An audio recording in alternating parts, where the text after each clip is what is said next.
Let me tell a tale of a world where heroes walk among us, fighting through the darkness left by monsters and by selfish men.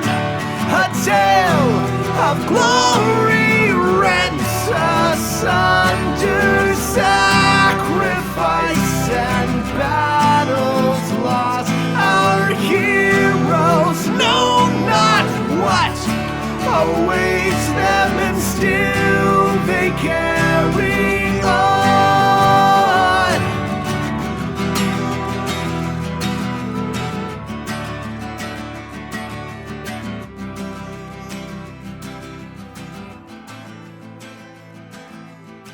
Hello, everybody, and welcome to the unbelievable, exciting, starting the next little chapter of our journey, 5th episode of Ages of Einor Presents the Regent of Bedegar. We are back once again with our bevy of Bedegarian adventurers, and we're super excited for the next episode of this follow-up campaign to the Siege of Castle Rend, which, if you missed, you can see on our YouTube. I will be your Dungeon Master, Pixel, this evening, and we will be journeying through the Regent of Bedegar, which is an adventure that can be found in the 5th edition D&D supplement, Kingdoms in Warfare by MCDM. And we will be employing the additional mechanics in that. So anyway, as always, we are going to get into the game here in just a few minutes. But before we do, we're going to go through our usual housekeeping stuff. I will try to be as succinct as I can. So first things first, in chat, you may see things when we move on to map screens that are from the DM perspective. You'll see semi-transparent figures or things behind hidden walls, stuff like that. Try not to let on about that stuff in chat before the players know about it. Otherwise, you may spoil their experience. They'll be hanging out with you in chat as well to kind of keep things rolling, and they will not want to know about things that their characters don't know about before they happen. So please try not to clue them in if there are any, hordes of zombies in the next room or whatever it is that's going on until their characters know. That way you won't degrade their role-playing experience. Secondly, please try to remember that D&D is a complex game with a lot of rules where we are also improvising a story together as a group, so we may play fast and loose with the rules or the adventure from time to time. I may forget how certain things work in 5th edition. 7th level characters have a lot of abilities, and I cannot be expected to know all of them. So I may make stuff up from time to time, if I forget something. So if I'm sitting here scratching my head trying to figure out how something works and you know how it works because you're a genius who loves D&D, you can put that in chat.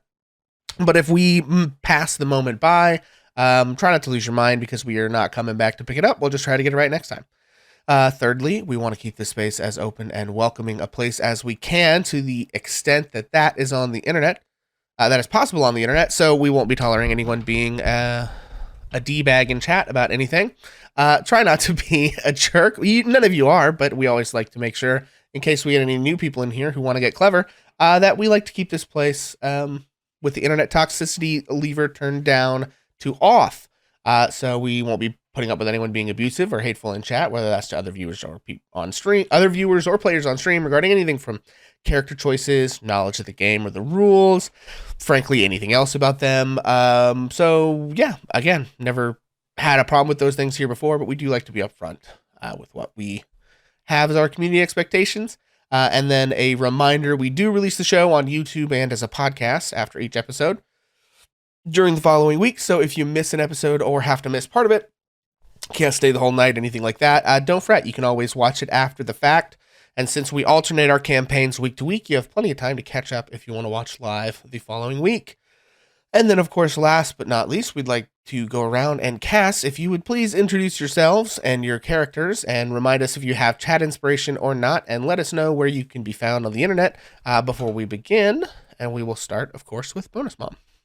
Good evening, everybody. I'm Bonus Mom, and I will be playing Perdita, the Tabaxi Rogue. And I can be found on Twitch, Bonus Mom 70, TikTok, Bonus Mom 70, those podcasts and YouTube things that Pixel is talking about. In addition to that, I hang out in our Discord community, Bonus Mom's Tavern. So basically, I'm everywhere watching you. Have you been naughty? Have you been nice? All right, so we've got a little Big Brother Santa Claus bonus mime vibe going on in here. With that disturbing image in our heads, Kyla. Hey, pals. My name is Kyla. I'm playing Chanterelle or Shanty, who is our druid and bard, and this is Jade trying to get some snoogles in on stream. And I can be found lots of different places on the internet under the handle Kaitu-D2. Excellent, very good. And Daniel. Hello, I play Solomon in this adventure. I am Daniel. I've been playing D&D here for a little bit in Bonus Bomb's Tavern, which is also where I can be found. And hopefully things don't go horribly wrong today on our rolls. Huzzah. Yeah, we'll have to see. The dice gods are capricious, and they're either going to give you or me a bad time. We'll find out who it is shortly. Beast. What's up, y'all? I'm Beast. I play Raz Hiskers, the Tabaxi Valor Bard. And I'm very excited to have y'all here. Let's get it done. Nice. And Jesse. Oh, and I am sorry. missing chat inspiration, so please inspire me. Yes, did anyone else forget to let us know of their I inspiration? have it. Okay. I forgot and I do not have it. Okay.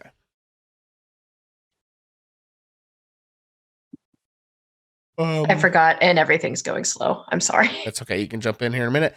Jesse is in virtual space looking at our stream here, it seems.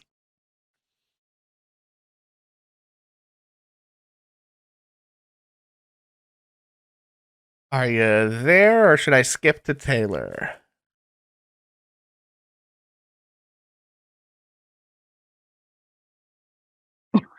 My bit was ruined by my spilling soda all over my own lap. Anyway, Uh-oh. it's fine. I'm wet and sticky now, but that's just like normal. I am Jesse, the Hokage, the village hidden in the something. There's a joke there. I'm here for infiltration tonight as we are doing some really cool shit at a necromancer's house. I ruined this whole bit by spilling shit. I swear to God. Brutal. I mean, you know, But you got to anyway. commit to the bit, but sometimes the bit doesn't commit to you, and that's a real That is shame. correct. Yeah, I messed this whole thing up.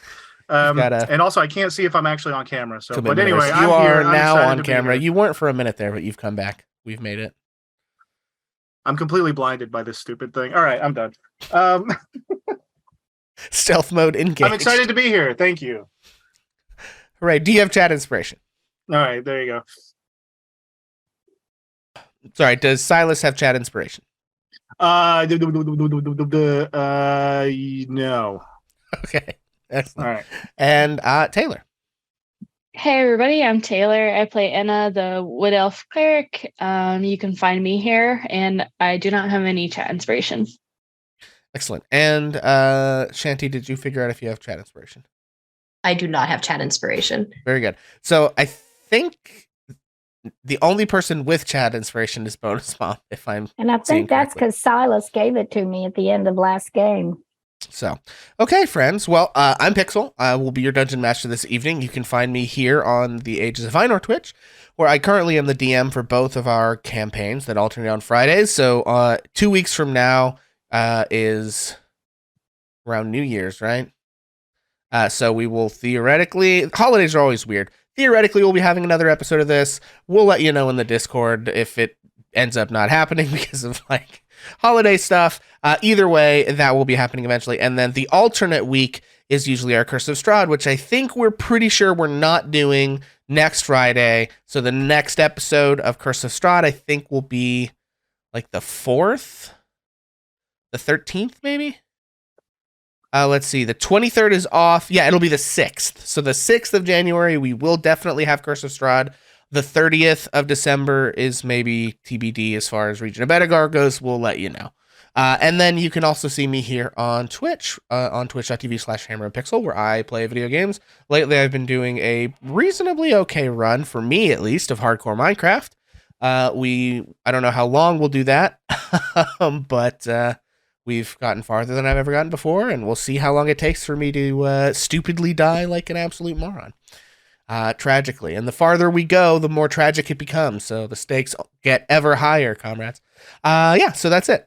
So that is me. That is who I am. And of course, last but not least, we will remind everyone of our adventure so far. So, when last we left our heroes, they had successfully attempted to infiltrate the Bedegar jail to by impersonating the priests of Saint Verona to retrieve the condemned prisoner Zola Honeycutt, the guild leader of the Clock. The Clock being the thieves guild in the city of Bedegar, who had several times gone out of their way to assist our friends, the court at Castle Rend.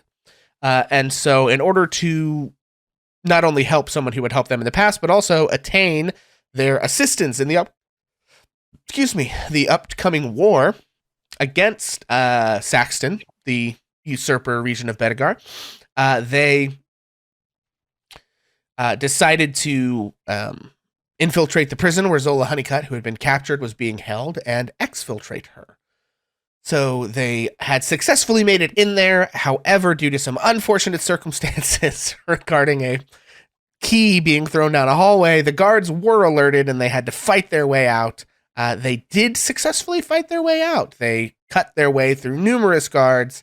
As they reached the street, scattering and hiding, they managed to avoid the street patrols all the way up until they had to attempt to exit the town gates themselves, at which time they were unfortunately finally discovered. Several of them turned invisible and or climbed over the walls. Several of them flew over the walls, and several things happened. However, when they tried to go directly through the gates, the remainder of them, some of them were caught. There was a brief battle that ensued, during which I believe the Moon Elf Twilight and Zola Honeycutt, and I guess Two Sick Funny Fingers is with them at that point. Or no, I think he stayed behind to help administrate things. Anyway, the rest of them eventually managed to kill the few guards remaining and flee, managing to reach Castle Rend.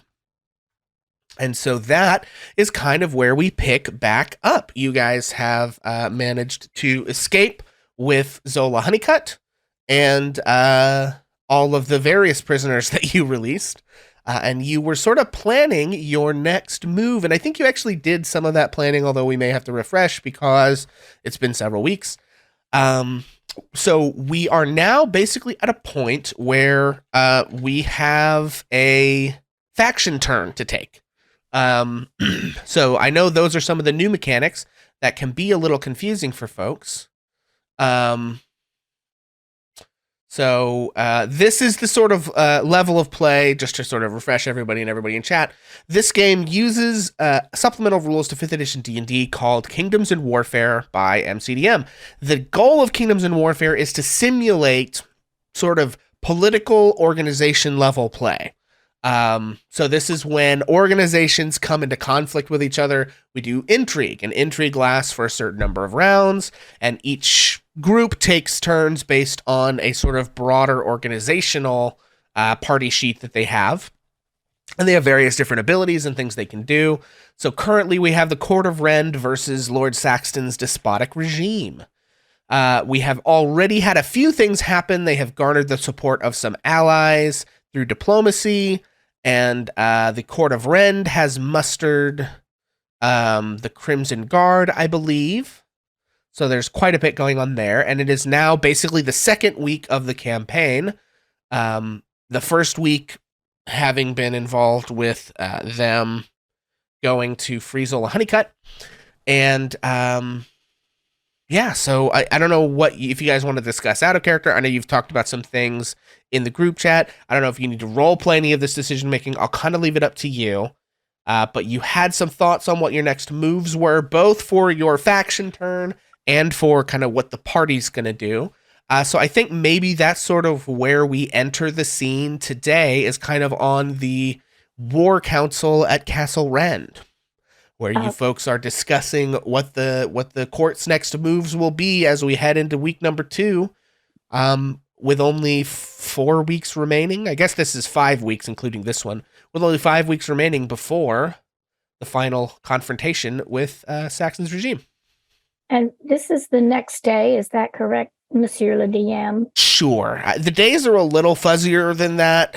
We're not like hardcore going and like we know every single day of what happens. But we're we're kind of rested. montaging a little more. But yes, everyone has had a long rest, or certainly will get a long rest before you have to have combat again. So, unless you decide to fight each other, which I'm not in control of. So, Thank you. Also, Silas and Raz have chat inspiration. yeah, thank you. Wonderful. Yeah, so we had I'm gonna sort of out of character attempts to remember what we had talked about in terms of our plans. We were focused on doing something about the necromancer. I knew that for sure. However that shapes up, I think we need to learn more. We need to get in there. Maybe light disruption, whatever form that takes. And then in terms of our faction turn, am I crazy or were we going to do something about the Elgin Whites? Oh, we got a clue from somebody in the jail that we knew we had something to use about the Elgin. Yeah, so when we thing. first thought about the Elgin Whites, we had hit a wall because we were pretty sure we couldn't talk to them. However, then we met Twilight, and she looks like she might be our door to them. However, I thought we had also talked about the Lancers and attempting to recruit them first. However, I don't know if the order of Elgin Whites versus Lancers really matters. I'm fine with either way. Well, Yeah, here's what I will tell you. Based on the intelligence report, you know that the Elgin Whites are super like standoffish. You also know that Twilight told you that there is a druid who hangs out at the Goalstone, who is over here, not actually that far away, who has connections to the Elgin Whites and can maybe help you parlay with them. But the vibe that you kind of get, I think, from the information you know about them is that they are a faction. You could send somebody of your crew. It's a tougher check than any of the ones you've done so far. So, I mean, there's a chance the dice go your way, you know. And you could always send somebody, and then if you fail, go yourself. But the failed diplomatic check does ratchet up. They like makes them less likely to like you when you show up, if that makes sense. So that is just something to weigh, not telling you one way or the other what to do, but it may be something that's better for you guys to handle yourselves when the time comes, but you can always just try to send one and see if you get lucky there. But they are kind of extremely standoffish and not that open to outsiders, so it may be something that requires a more delicate personal touch. If they're not open to outsiders, then they're probably not open to Saxton either. So we can probably wait on them. I'm thinking the same thing. Yeah. In terms of just general strategy, we should be actively undermining any support that Saxton has while exploiting the lowest hanging fruit of people who would join us. Agreed. Yeah, and you've already gotten some pretty low-hanging fruit in that regard, right? So you've got the orcs who are already friendly to you. You've got the clock who are already friendly to you. And then you kind of got a medium-tier difficulty group in getting Dalrath, who you managed to convince as well. That leaves the Elgin White and the Woad of the Orchid Court as basically the only two neutral factions left, I think, for you guys to reach out to. As well as, you know, again, going back to the intelligence report, which if you're not looking at it, is in your handouts, the Erland intelligence report. Then there's the bit about sabotaging the necromancer, and then there also, you, I believe, have the information about the Star Chamber being kind of a hub for the Knights of the Rose, which you can try to sabotage there as well. So.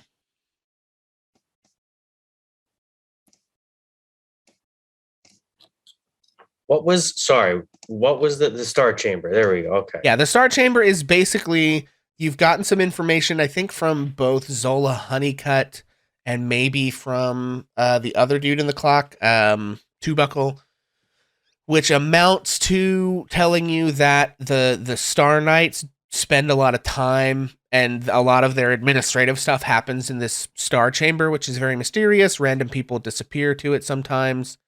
You might find... Yeah, it's their temple, sanctuary, mystic source of power, and they closely guard the ritual. But basically, that attacking that could, put a damper on his elite lieutenants to some extent. So, that's always. So we have 6 weeks, right? Yeah. There are 6 weeks, and at the conclusion of the 6th week, we are going to be marched on by an army. Right. And we've used 1 week. And you've used 1 week. This is our 2nd week. Yes. We have 5. We have 5 left. So if we're gonna do the Necromancer this week, we got 4 weeks left. So we could do the Star Chamber. We got 3 weeks left. We could do the Elgin Whites. That's 2 weeks left. And I guarantee by the time we've done all that, something will have gone wrong that we will have to take a week to fix. And then we have a wild card week at the end in case we need to double down or get last minute buffs, allies, anything before the final. Because you showdown. also there is one more faction, the Orchid Court as well. Not that you could ignore them. You don't have to actually parley with them. But with that last week, you could do something else, or you could try the Orchid Court. Right. So in terms of time, we're pretty good, I think. There was some discussion about trying to get additional units, though. And one of them, didn't we mention Lancers? Another unit or a unit of Lancers. Right. So I think what Roz was just laying out was what the party would need to do each of those weeks, right? Yeah, those are predominantly. So set that aside. Yeah, so you basically guys have from here to the end have about 10 major actions left, right? So there's 5 things your party does personally, and then 5 faction turn actions. So while you're going to deal with the Necromancer, you can send your lieutenants off to do some other stuff, but you have yet to decide precisely what that is. Right. I think recruiting the Lancers for a diplomacy is probably the best shot. Yeah. Yeah, I mean, they are a higher tier unit, and I don't think any of these special units, including the ones that you get from the Allied realms, I don't think they count against your they don't. Makeup of units, right? So normally, if you are going to field a tier 3 unit, you need to have 2 tier 2 units, and in order to have a tier 2 unit, you need to have 2 tier 1 units. It's like this little pyramid thing. So it's like in order to field a single tier 3 unit, you need 3 tier 1s, 2 tier 2s. So your allied units, however, don't count against that. That's like for your own army that you have, right? So you basically can discount all of your special allied units. And I think, not accept anybody. So that's part of what goes into it of your army makeup, which is another factor, right? Is like raising the Lancers doesn't count against it as well. But then you have some other faction turns too. If you look at your party sheet, you can do a thing where you increase the equipment of your levies. That takes one of your tests, and then you could start raising levies, or you can use action turns to raise given sets of units. So. No, I think Jesse's right. Like, we should be focusing on getting as many like hard fighting people that we can, as many units as we can get early. We should be working on that before we work on anything else. Yeah, agreed. So we don't really have archers right now either. Not too many. Yeah, I think you got 1 unit of Orange Rangers, but Orange having more archers would definitely be. Okay, sorry. Fair enough. Oh no, we need a lot more of his for sure. boys. And then in your allied units, none of your allied units are archers. The Hounds of Dalrath are cavalry, but that's just it. We are getting a lot of allied cavalry. So like just because we won't have too many archers doesn't mean we won't be able to hit a lot of stuff. Fair enough. Yeah. Yeah. And you also can attempt to mess with Bedegar's defenses. It's just there's a lot of choices and it's hard to know what to do. Beefing up your army and lowering their defenses are probably the things you should focus on largely. And you can weigh that one way or the other depending on what you guys think makes sense.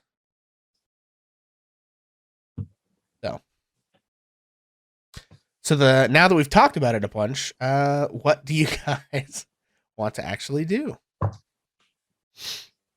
It sounds like personally, the party is going to go deal with the necromancer. And diplomatically, our faction is going to attempt to raise the lancers. Okay. Which is what? Prepare the steeds as a yes, domain action? That is your party sheet action, prepare the steeds. Now, that requires a successful DC 13 operations test. And you can add one of you can add your proficiency to an operations test. Let me look at Right, that's right. So we each get a proficiency. So every week, one of us can choose to add our proficiency to the check, right? I can do it this time. You can only add, and I think you'd be able to do this. You can add your proficiency to an operations test if your player character, is proficient in either athletics or insight. Well, Master at Arms. All right. So just roll a d20. Danny boy. I'll roll an athletics. So it's going to be a d20 plus your proficiency, and you guys' operations is a +2. Nice. Oof. Okay. Wait a minute. Did I roll the wrong thing? Isn't it a straight D20? +5 for the 2 for the operations and the 3 for the proficiency bonus? Yes. So you rolled a 2, I think, on your D20. So if you want to burn some inspiration, if you have it, you may not. I don't have inspiration, and honestly, to the wrong person. Check again in 5 seconds. well, I guess I'll re-roll my athletics. Hold on. Well, you'll want a D20 plus, and then we can do the math later. It's 15 plus whatever. I rolled the wrong thing. I apologize. It's a 15. 15 plus 2 plus your proficiency, which was 3. +3. So that's 5, dirty 20. Yep, okay. Dirty 20. There we go. All right. Well, I'll allow it this time. In general, you guys will need to make sure that you give the inspiration before they actually roll. I will allow it this time. I don't know what you're talking. Listen, been chat, so long. Chat has a lot of lag on my computer. And he was led astray by his wet pants. Soaking wet, dude. It's awful. Okay, so you guys have the Lancers, who are tier 3 veteran heavy cavalry. They have 2 abilities: follow the standards and maneuver. Lancers flank them, as well as the usual human adaptable trait. And in the meantime, then I need to go see what Lord Saxton's units do, which you will know a little bit about, but they all get permanents and get their hair dyed purple. I checked. Listen, I'm not going to have to remake all those tokens, so no, they don't. Okay, let's see. Come on, Lord Saxton's regime. Tell me what you do. I know this thing gives me a good layout of it, but I have to. These Lancers are crazy. Oh, good. I'm so glad that Solomon was inspired. So now I'm so glad. Me too. See, and I almost didn't inspire in the beginning. Just in case, but I did anyway. Okay, so now while he's looking at things, we're going to screw with the necromancer, or we're going to try to get the necromancer to like us better. No, we are. No. We are. I think we got clapping him. dead Okay, here we go. cheeks. We are. Okay. Yeah. I think this is a hit. No talking. Yeah, it is straight. That was the whole. That was my whole Okay. bit here. I was like doing a Splinter Cell thing, and it like Right. Like, I'm pretty sure we're So much. destabilizing a regime. yeah, yeah. Okay, well, during a lot of the conversation, you all around the war table, because that's not Perdita's strong suit right now. She's over there in the gym working on her tail. Okay. I think this is a Her hit. That's tail. that's and what's very the funny. DC on this? I might be dumb, but I think this is a hit. I was just double checking. No, it absolutely is. It 100% I was in a is. discussion in the chat room the other night when somebody brought up the point and said, "Do you think maybe sometimes you should just talk to the monsters before you try to kill them?" No, And I this just wanted to Absolutely. be I'm pretty sure this person Yes. doesn't even know we're coming. I'm a paladin. There's no parlay with the undead. I'm sorry, there's not. Just cries and druid. Druid who can reanimate things on your team. Hang on. I guys. mean, but you're a good guy though. That I'll have to overlook that. It's valid. Sorry, I'm trying to find the DC for the thing I do changes based on what level it's already at, and so I'm trying to figure out. Do we have time Okay, for like that's some impressive. downtime role play? Okay. Yeah, sure. Okay. What is Anna doing on some of her days off?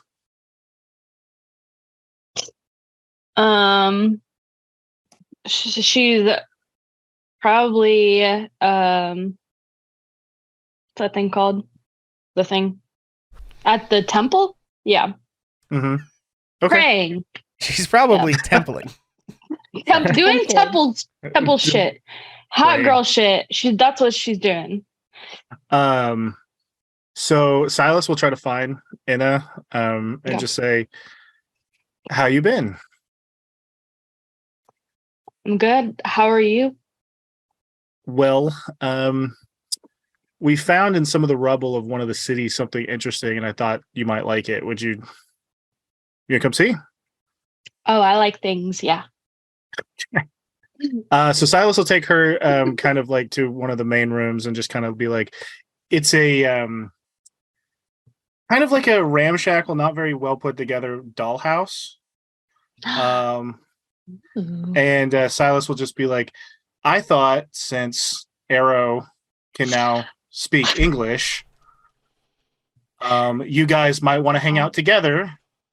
And just be like, what do you think? I love it. And there's tears welling up in her eyes. Great. So I will cast Polymorph on Enna and turn her into a mouse. Okay. And then pick them both up and put them in the dollhouse. Can Anna talk? I can still talk, right? You can talk to Arrow. What? Anna looks down at her paws. Holy shit. Arrow, what? What happened?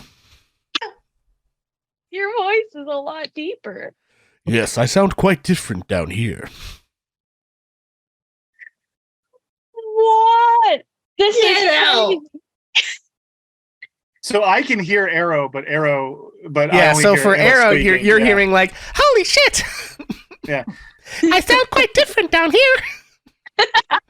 So that's what Silas is hearing. What Yeah. Enna is hearing is how Enna sounds to other mice. I mean, is how Arrow sounds to other mice. Yeah. Whoa, this is so cool. She like grabs her tail and then like drops it. And I imagine there's like tiny like teacups and stuff like in the dollhouse. It was for a child, but it kind of got That's put funny. away. And Yeah, I so, think Arrow like goes looking through like the little tiny wardrobe for like little tiny clothes.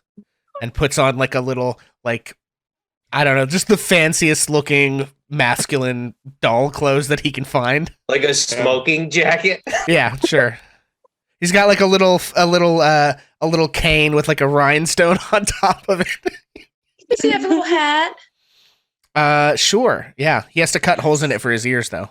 Oh, he has to gnaw That's holes cool. into it for his ears, so it's a little ragged. He's like the rat Hugh Hefner. Oh no. we are ruining Arrow for Emma. Oh god. Please don't sexualize my mouse.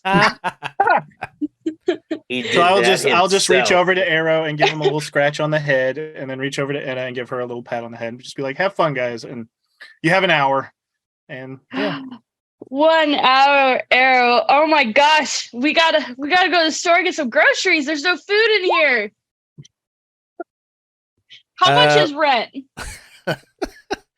Yeah, I guess Arrow says, well, given, I don't know, we just moved in. I've never met the landlord. But hang on a second. And Arrow sort of like scrambles down the table leg and comes back with like a various assortment of crumbs that he found in the corner of the room and like sets them up as like little tea cakes on the little table. Anna is flabbergasted. She's amazed. She's all the things. Yeah. He starts using the psionic crystal to like heat and flavor them using things like prestidigitation and stuff. Oh my god. he's gotten really good at that. Yeah. And he has to basically like mouse. when he was scrambling down, he had to like roll across the floor on the little gem because he becomes significantly less intelligent when he's not touching the gem. Wow. Okay. Yeah, and you guys, I don't know if you eat any of the crumbs or drink any of the weird psionic tea, but he has a little tea party if you want to join. Okay, Heck, now I'll join. Perdita wants to do a thing. Okay. You know, Perdita is the first person, if we all remember, that made friends with Garx Brooks. So one evening after dinner here, maybe that evening after dinner, people are just sitting around chilling, and Perdita wanders over to Garx, has a little bit of leftover meat. She passes him a little after dinner treat. I think it's fish, a little shrimp cocktail, and says, Garx, would you like to play a little prank? Have a little bit of fun in the midst of all of this sadness and worry about the battle that's going on? Sure. Things are kind of a downer around here lately, so, you know. Well, let's wait and see if somebody comes by. And then I'm going to ask them something. And after I ask my question and she whispers in Garx's ear what it is, I want you to burp, okay? Can you do that for me? Sure. Oh, nice job. And so Perdita just waits, hopefully, for the next person who wanders by. If it would be Roz, that would be astronomical. But anybody that wants to wander by while Perdita's just sort of hanging out with Garx. Sure. Do we have any volunteers, or are we going to need to roll for it? Oh no, I mean, heavily volunteer.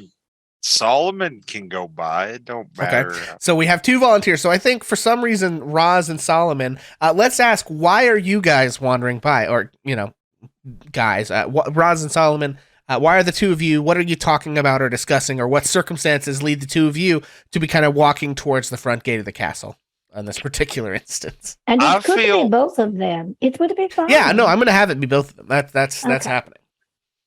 I would feel that a deep philosophical discussion on the flavor of different types of cheeses would be a really good discussion to have.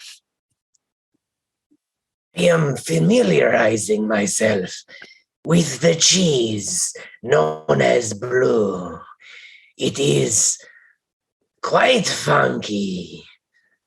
I also agree with you there. It's blue cheese is aged a little more than most of your cheddars that you have, and your strange taste comes from the mold that grows on the cheese is why is why it has that little funky taste. But what I enjoy most is smoked cheddar. Smoked? Why would you ruin such a thing? It's basically bacon flavored cheddar. What do you mean ruined? Yeah, and I think as you guys are having that part of the discussion, Perdita. Well, Perdita is just sort of sitting there by the doorway. You can tell that she is looking at her tail, her wonderful tail that has that new mysterious belt with the spikes on it. And when she sees them coming, she looks over and says, "Oh, I am so glad to see you, both of you. Have you seen your turtles lately? Because they were running by here just a little while ago. Have you seen them?" And then shortly thereafter, as she's answering, you hear Garx Brooks sort of like, huh. Well, this is a very unfortunate circumstance because I never removed my turtle from my breastplate. Oh, well, then you are safe. It must have been someone else's turtle. Roz, do you know where your turtle is? So help me by the 9 layers of kitten heaven. If you have swallowed Shelby, I will reach into your gullet and remove your innards. Oh, Roz, you are so cute when you are angry. It was just a joke. Monsieur Garx, and she prods Monsieur Garx and hands him one more little piece of salmon. Thank you, Garx. And his massive purple tongue sort of like slurps it. Foul thing. Solomon looks at it and he goes, "How'd you guys tame a mimic?" It came like that. Okay, so let me get this straight. You're telling me that this mimic was already tamed? You don't understand, Solomon. We are but humble guests in the Castle of Rend, but it is, by right, Garx's castle. Okay, yeah, I've been here for quite a while. So he looks at Garx and he goes, "So you're the actual lord of this castle?" I mean, I don't have any paper about it. You know what I mean? You walkie stumps really like your paper and stuff. I've never been very interested in it because you can't eat it, but I have been here for a long time, even before the orcs were here. I used to eat squirrels that wandered in. I guess they smelled the wood smell and thought, maybe there were like food stores in there, like a barrel or something, and I would just sort of eat them. But he is our dearest friend, Solomon, and you must respect him always. As a matter of fact, it's actually quite customary to bow to Garx when you walk by. Oh, why? I'm terribly sorry. And he gives a curt bow. Garx Brooks. It's all right. Oh, yes. Just bring me some extra food and we'll be cool. Okay, you got it. I've been a lot of different places and I've had friends in some of them. I've traveled the 9 winds. I've lived in the 7 towers of Oshgar. Each one in succession before I ate the wizard that lived there. And you're some of the only people who've ever actually been nice among you funny, stump walkers. My best friend was a whale that I lived in the stomach of for a while. But they're not around anymore. I think maybe they got shunted into the astral sea or something a while back. And I've just kind of been on my own since then. So it's nice to have people to talk to. Monsieur Garx, have you ever spent any time around a necromancer? No. Oh, So unfortunate, because I was going to ask you if you had any hints about how we should go about getting close to one. Well, I mean, if it's one of you things, I find that pretending to be a coat rack or a treasure chest works really well. I wonder if we should be taking you with us, because perhaps you would come in handy when we go up against this terrible necromancer who threatens us all terribly. I mean, I'm straight up for disrespecting a necromancer with our esteemed friend named Voidsik Guards. The only thing is, I don't Yes. think zombies taste very good, so I'll probably stay here if that's fine. They Well, do it not. is Food's whatever better. you like. I'll bring you something when we come back. What would you like? How about like, how about like a horse? Oh, we sort of need our horses. What about an ass? We might be able to find a jackass. They're A too young stringy. one. I beg your pardon? Said they're too stringy. I can confirm. It's fine. Whatever you find, it's fine. Garx We doesn't will need do our ass. Anyway, best. I've had a lot to eat. I'm gonna take a nap now, if that's all right. Good night. Solomon, you must never allow Garx near the horses. Understood. Oh, the turtles. Shelby! So Solomon starts the pat around and he goes, "It seems I've lost the turtle." Uh-oh. The turtle has joined Enna and Arrow at the tea party.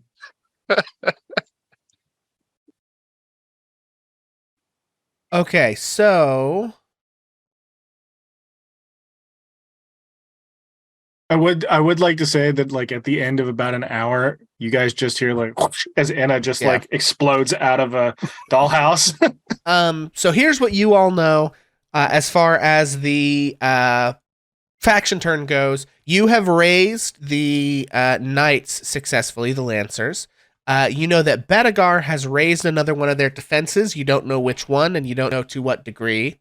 But they did raise their one of their defenses. And with that, I think that handles the faction turn for the week. And I need to mark off Solomon used his proficiency for that roll. So that means that Silas and Perdita and Solomon have all used their proficiency on different rolls that you guys have taken. So, and is the plan now to head after the Necromancer? I think so. Okay. Well, so basically all these things are organized thus that it will take you about a week to get there, do the thing, and get back. So we're not going to like track days and stuff, but you all travel to the Necromancer's Tower, and you can kind of decide how you want to approach this infiltration. Again, based on the lore that you have from the Erland Intelligence Report, I will just remind you guys of what it says.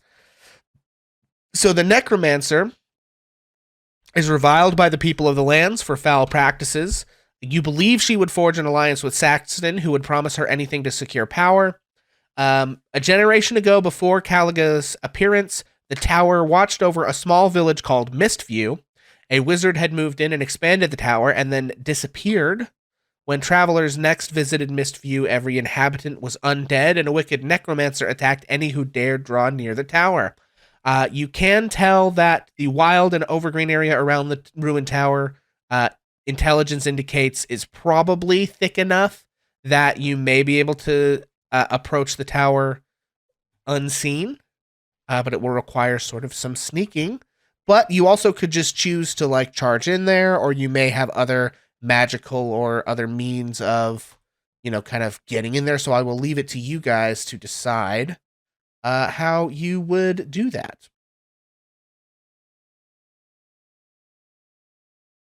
I mean, if you ask me, I'm all for kicking down the door, but that's just me.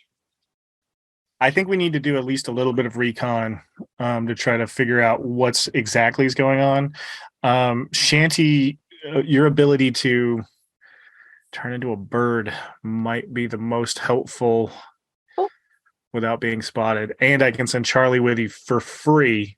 But if you think about infiltrating, come back and we can send somebody else with you. Okay. Very cool. I will go ahead then and wild shape into the crow, I guess. Okay. Okay. Yeah. So you all arrive at the village of Mistview. As it happens, you are arriving just as the sun is sinking down and night is coming. Dark rain clouds obscure the moon as a steady drizzle falls. From a safe distance, you guys can see the small ruined town consists of nearly 15 buildings, a few smaller structures such as stables and sheds. You can also see that the ruins of this place are overgrown with just sort of wild shrubs, brambles, tall grasses. There is a 40-foot tall stone tower near the center of the town, and you can kind of see that the sides of it have evidence of some long past conflict. It's kind of like pockmarked stone with like parts of the outer wall missing, as if fire or magic or something has damaged the tower. And from a distance, you can also see hints of movement, as if there is something shuffling through the ruins. If you'd like to get more information on specifically, how you can move through the place and stuff like that, let me know. Would we get a sense that as Tabaxi, Perdita and I would have no difficulty climbing the outside of this tower? Probably. I mean, you have a climb speed, right? Yeah, but are there like windows and things that points of entry? There's holes blown in the wall. Good enough. Yeah. So, okay. Yeah. I mean, there would be windows too, I guess. You can definitely see giant holes blown in the wall of this tower. Okay, so Shanty and Charlie are gonna kind of do some reconnaissance, though. Yes. Yes. Okay. So I would like either one of you to make a perception check, if you would be so kind. You've got it. Or you can both. Thank make you. one. As soon as everything starts loading at a good speed, I got you. Should we? Did you say we should both make one? Yeah, go ahead and both make one. It's fine. Oh, okay. Charlie's only okay at these. Oh, Jesus. Never mind. Okay, well, Charlie got a nat 20 for a 23. Damn. All right. Brutal. Woo-woo. But we'll go ahead and wait for yours to load and see how Shanty does. So sorry, I don't know what's going on. It's okay. But Roll 20. my character sheet. Yeah, character sheet's just not loading today. Well, let's see. I can tell you what your mod is if you just want to type it in chat. Hopefully, I can do that. That's hopefully fine. it'll load for me. I hope so. Ouch. There it goes. Your perception. Oh, you got it. It's a +8. She rolled a natural. So you rolled a natural. So you got a Did I 23 really? and a 28. Hey, Jesus nice. Christ. Okay, Is so that good? We are the lookiest birds of all time. yeah, the two of Input you. Sailor Moon. Input the Sailor Moon theme song. She is the one named Sailor Moon. That's good, because the only music that was coming into my head was the Guile theme from Street Fighter 2, which is totally not the right vibe.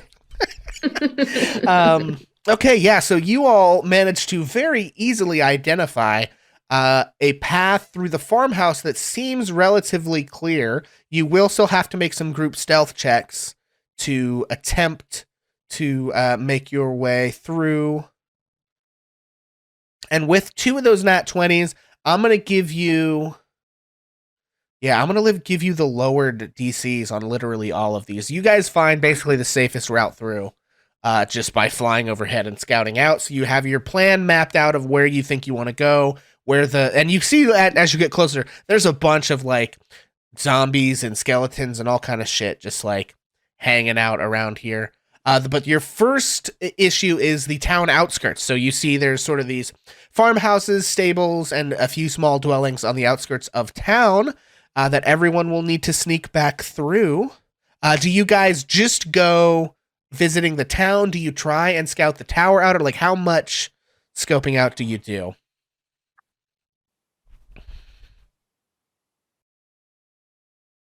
Oh, you're muted, Kyla. Thank you.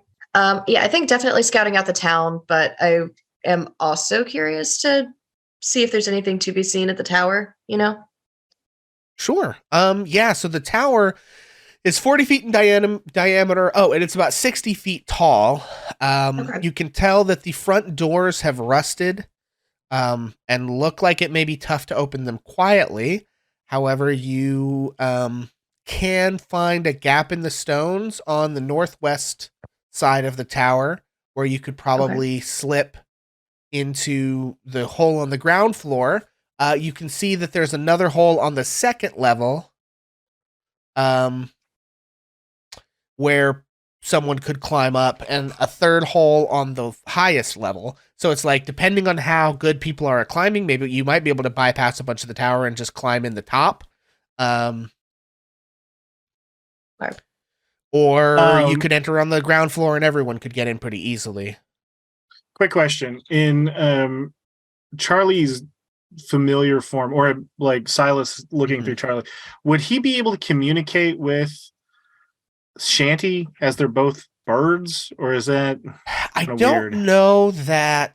Unless there's an ability that says so, I don't think that there's any particular ability. Like he can signal. Like I think you've taught him how to like point stuff out and things, but they can't like talk to each other unless one of them uses an ability that allows them to do that. Which I don't think Shanty can cast any spells in bird form.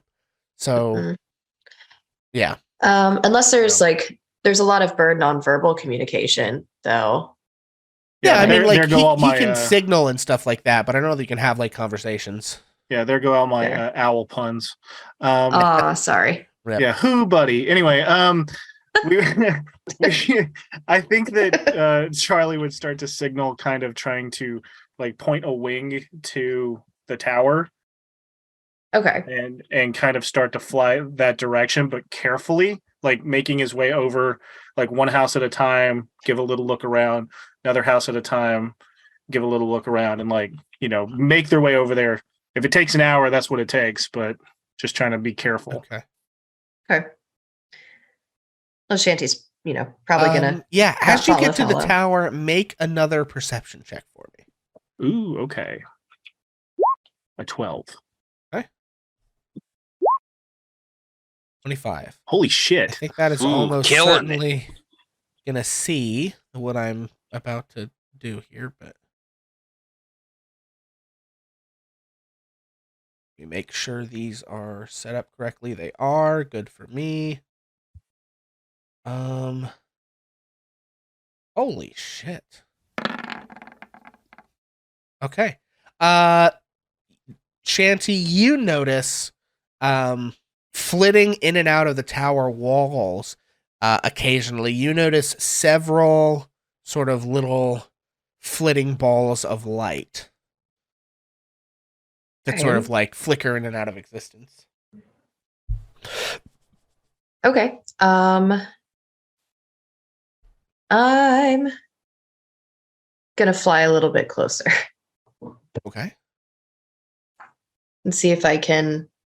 Is there like a perch or anything? Anything that would be like reasonable, like a bird can stop? I mean, other than the roof of the tower or the holes in the wall or the windows of the place, not really. It's not like there's like a bird perch sticking off of it because it's like a stone tower that's just basically a rounded, you know, shaft with a roof on top. So okay, fair enough. So like you'd have to land directly on one of the windows or the broken wall to land anywhere really near it.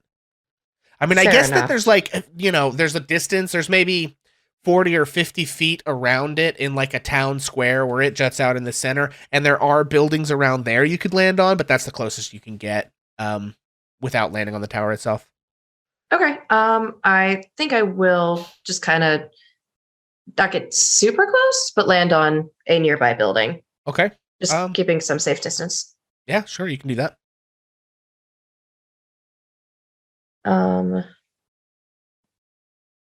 Just wondering if I see anything more at this point or if it's about the same. Yeah, without getting any closer, you see these, little balls of light kind of flashing every so often.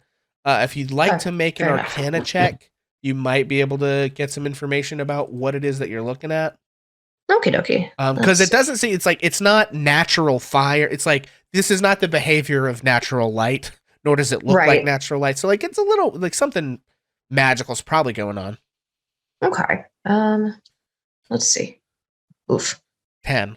Yeah, with a 10, I don't think you can tell if this is some sort of spell effect that's defending this place, or if it's some sort of magical creature in service to the necromancer. I don't think you really know. It's something magical that it seems to be flitting in and out of the kind of windows of this tower. But that's all that you can get from the distance you are and with that roll. Okay. Fair enough. Squirrel away to talk to Solomon about later. Okay. Anything else that you want to do? You've gotten some good information. You have a path that you think will be the safest way there. You've gotten some information that there's something magical going on with this tower, but you can't really tell what. Anything else before Shanty and Charlie return to the party?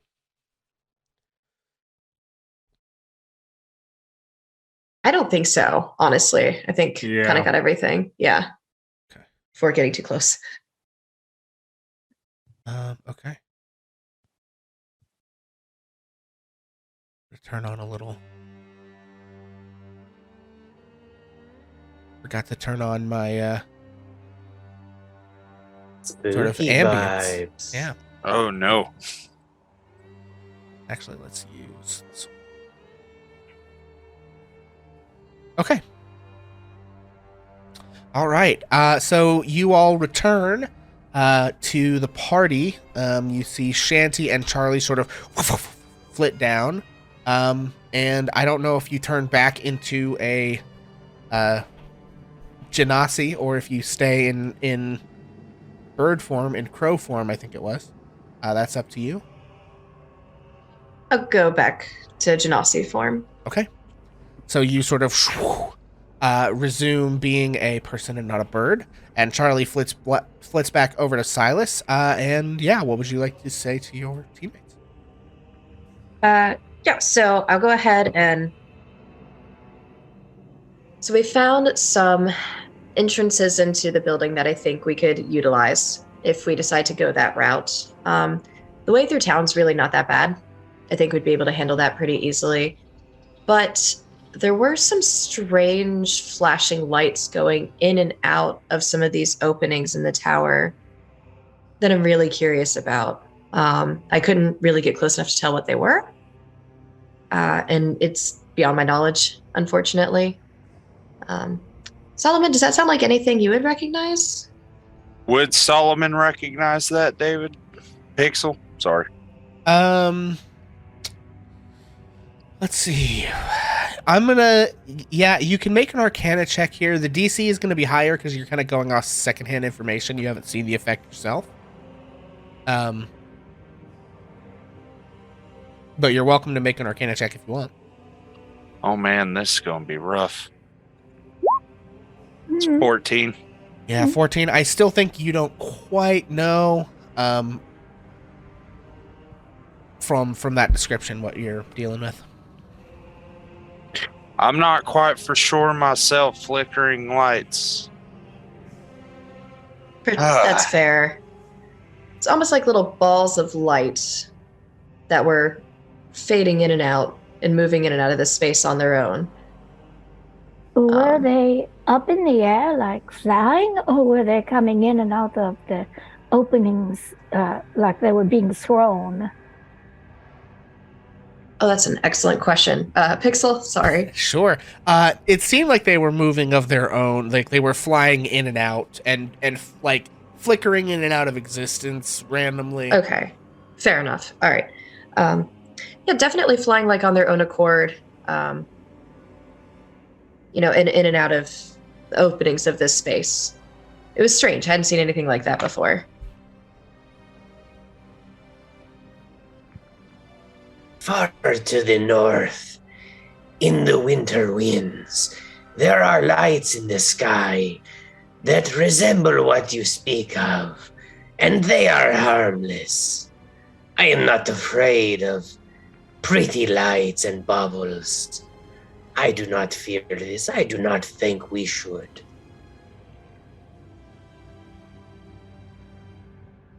Well, I don't really share that opinion, Ross, because it sounds as though they are moving under their own speed, so we should definitely be careful.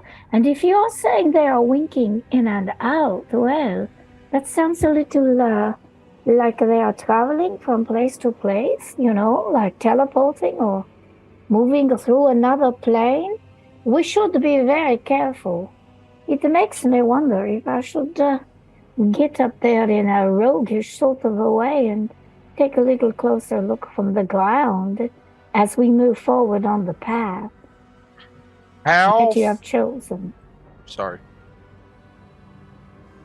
How far away is this from us? From you guys right now, like a quarter of a mile. Okay. Yeah.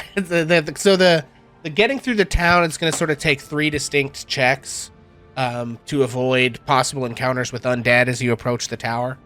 So you guys are you can see the tower clearly from here through the drizzle, but you're a good ways away. All right. And I guess if you look closely from here, you might occasionally see like the flit of a light happening, but it would be like you're looking, from one end of the block to the next end of the next block or farther, and someone's like flashing a flashlight or something. Like, it'd be hard to know what that was, right? May I try a insight check on that? No, I don't think that would help at all. Unfortunately, I don't think that there's any. I don't think there's a way that an insight would really glean you anything in this scenario. All right. Well, no time like the present. Everybody ready? Yes. Well, yes, Let's and go. I think perhaps I would like to go in front this time and I think you should. scout out the path. I think that is a wonderful idea. I shall be your second, Perdita. And Perdita, please take Bardic Inspiration. Okay, another quick question, and Sure. sorry for interrupting. Would All right. Divine Sense help us in any way when maneuvering through this town? And I'll put it up what it does. Okay. Let's see. How long does it last? Like an action. At the end of isn't your next turn. And is this something you can just do constantly? It is something that I can just do. Like, it requires Within an action. 60 feet. So I'll say using it can give you advantage on your stealth checks, which probably cancels out disadvantage from your armor. Mm-hmm. So, because it'll help you, because like within 60 feet of you is not enough, I don't think, to like grant everybody advantage or anything like that. But I think it's enough to maybe help you try to keep out of the line of sight of these things. So I will allow that. Okay. Okay. Are there any one of us in this group, and I should know this, and probably I do, but I'm asking anyway, who is really bad at dexterity? Solomon. Let's take a look. I have a +2 or my modifier for dexterity is 2. So Yeah, but you have disadvantage on stealth, don't you? yeah, but It'll cancel out now, though. yeah, because of Divine Sense, like Oh, good point. Let me see something real quick. But Solomon's not trained in stealth, right? yes, exactly. So Does- probably still the weakest Okay. roll. Anna Is it- also has disadvantage on stealth from your scale mail armor. That's right. Just a heads up with that as well. So Anna needs a little help.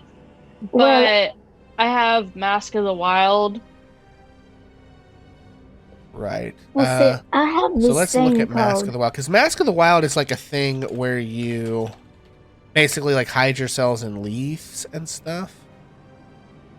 Well, I this just is said what I in have. chat. I have a potion of enhanced ability. You do, But yes. I'm trying to understand it because it says it has a dash out from it in here and it says wisdom. Does that mean it only increases the wisdom or does it work like... Yes, it works like the spell Enhance Ability, except only for the wisdom stat. So Enhance Alright, Ability is a spell you can cast on a person that gives them advantage on like checks and or saving throws with a given ability score. So Okay. that one is only for... But I can... all wisdom. right, do we have anybody? Well, it probably is me, huh? Which Am I wisdom the is one for with the- insight and perception checks, basically. And maybe a couple other things. I mean, Roz does not have a great wisdom.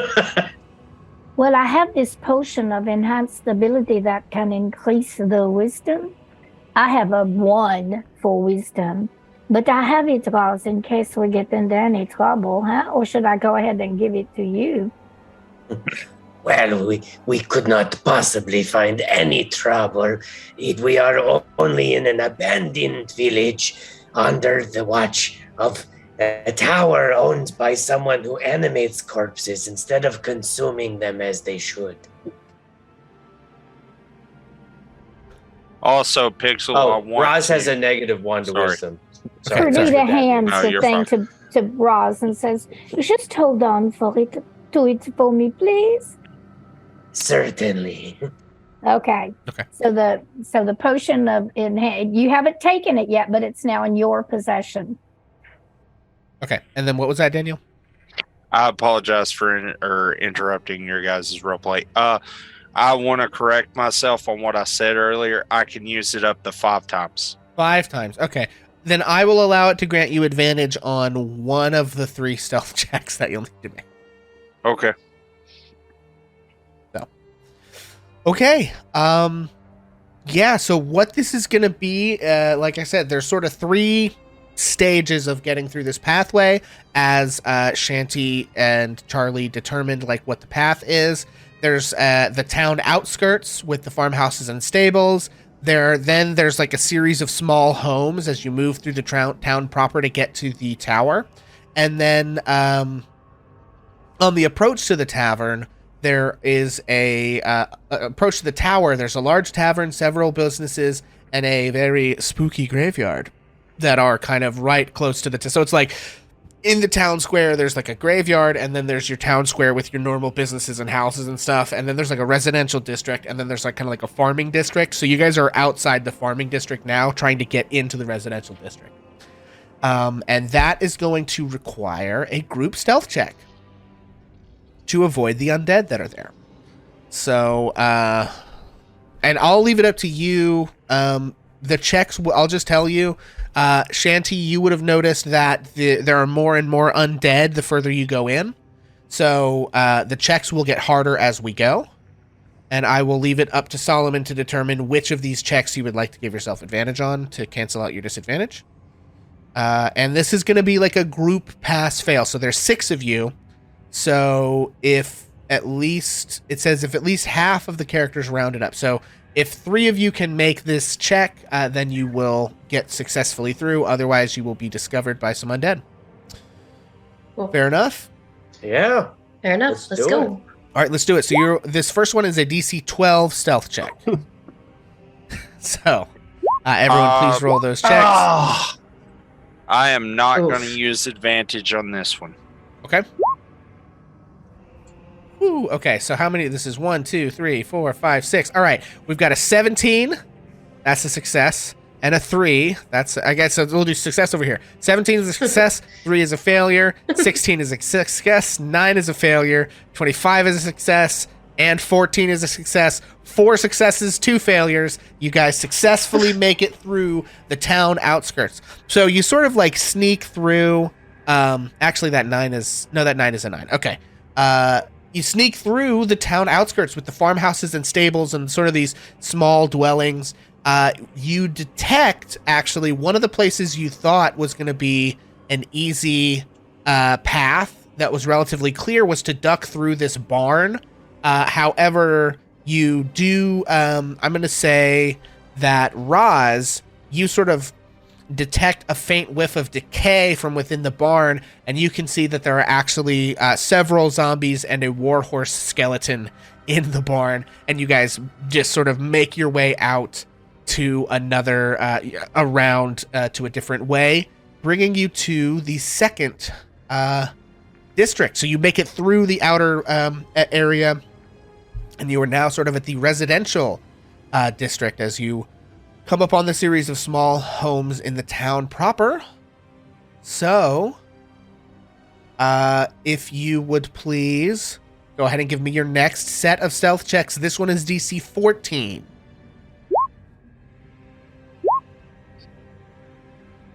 Uh-oh. I'm gonna hold off on advantage here too.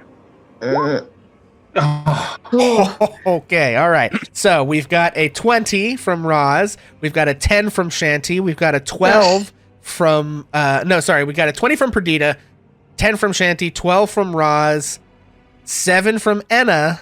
So we're on 3 failures, but we have a 14 exactly from Solomon and a 24 from Silas.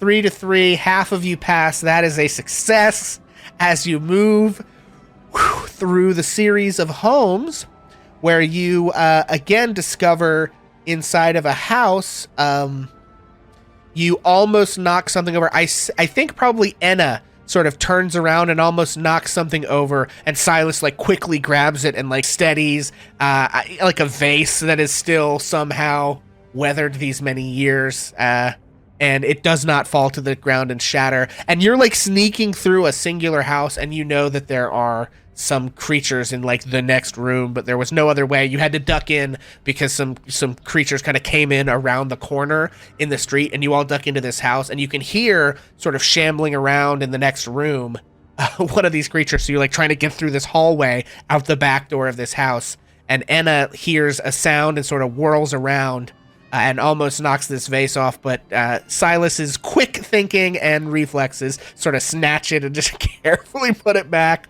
and you can hear sort of this like in the next room, and then you all sort of make your way out. Whew. Incredible. All right, and now we are on the approach to the tavern, and yeah, so you can attempt to sort of weave through the alleys between the businesses. If you will make your last set of stealth checks, this one is DC 16. Quite the tall order. Solomon. Here, stuff this under your armor to muffle the sound. Giving you bardic inspiration. Giving who? Oh, Solomon. Okay. Yeah, Solomon, take bardic inspiration. Solomon's also going to use his divine sense on this one. Okay. All right. Then I need to roll a d8. Yes. Cool, an 8. Okay, so in this one, we have, let's see. I see. Okay, so we have Perdita with a 26. That is a success. We have Shanty with a 6. That's a failure. Enna with a 13. That's a failure. We have Roz with an 18. That's a success. We have Solomon with a 10, but with inspiration becomes an 18. That is success. And Silas is also a success. That is 4 successes to 2 failures as you guys carefully sort of sneak your way through. And what you notice is actually that the graveyard is crawling with undead. There is an ogre zombie and several ghasts and a wight. It's a nasty bunch in there. And you manage to carefully sneak around the walls to reach the tower of the Necromancer. And for this, we are now going to move on to map screens. Would this be a good time to take a short break? Sure, yeah, we can take a quick break here. So friends, it's about 8:30. Let's take a break until, what do you say, 8:40? Give ourselves plenty of time here on this one. That's about 13 minutes. And we will be back here in just a few, friends. Hello and welcome back, everybody. Excuse me. Sorry for the long break there, friends, but we are human beings and we have to take breaks. And we are going to pop back onto the map screen. So yeah, you guys are approaching, I think probably from the, that's the north. You guys would be basically approaching from the west, from the east, I think, just how the map is probably. So you can arrange yourself however you would like to be over here in the corner. And decide how you want to get in here. There are doors on the front. There are some holes in the walls. You can try and climb up. Also, you can sort of occasionally see these wisps of light flitting around. Now that you're closer, you might want to try to see what you think those are and what the deal is. But I will leave it up to you guys. May I make a check on it? Well, I was going to say, would Silas be able to? Sure. Anyone who wants to can make an Arcana check at this point, now that you're close enough to actually all see them. Well, I don't think I'm even going to bother, all right? But I will tell you that Perdita is on all fours. She is not prone, but she has gone into cat slither mode. Okay. So she is moving carefully and stealthily, with her ears very erect, and she is smelling as she goes.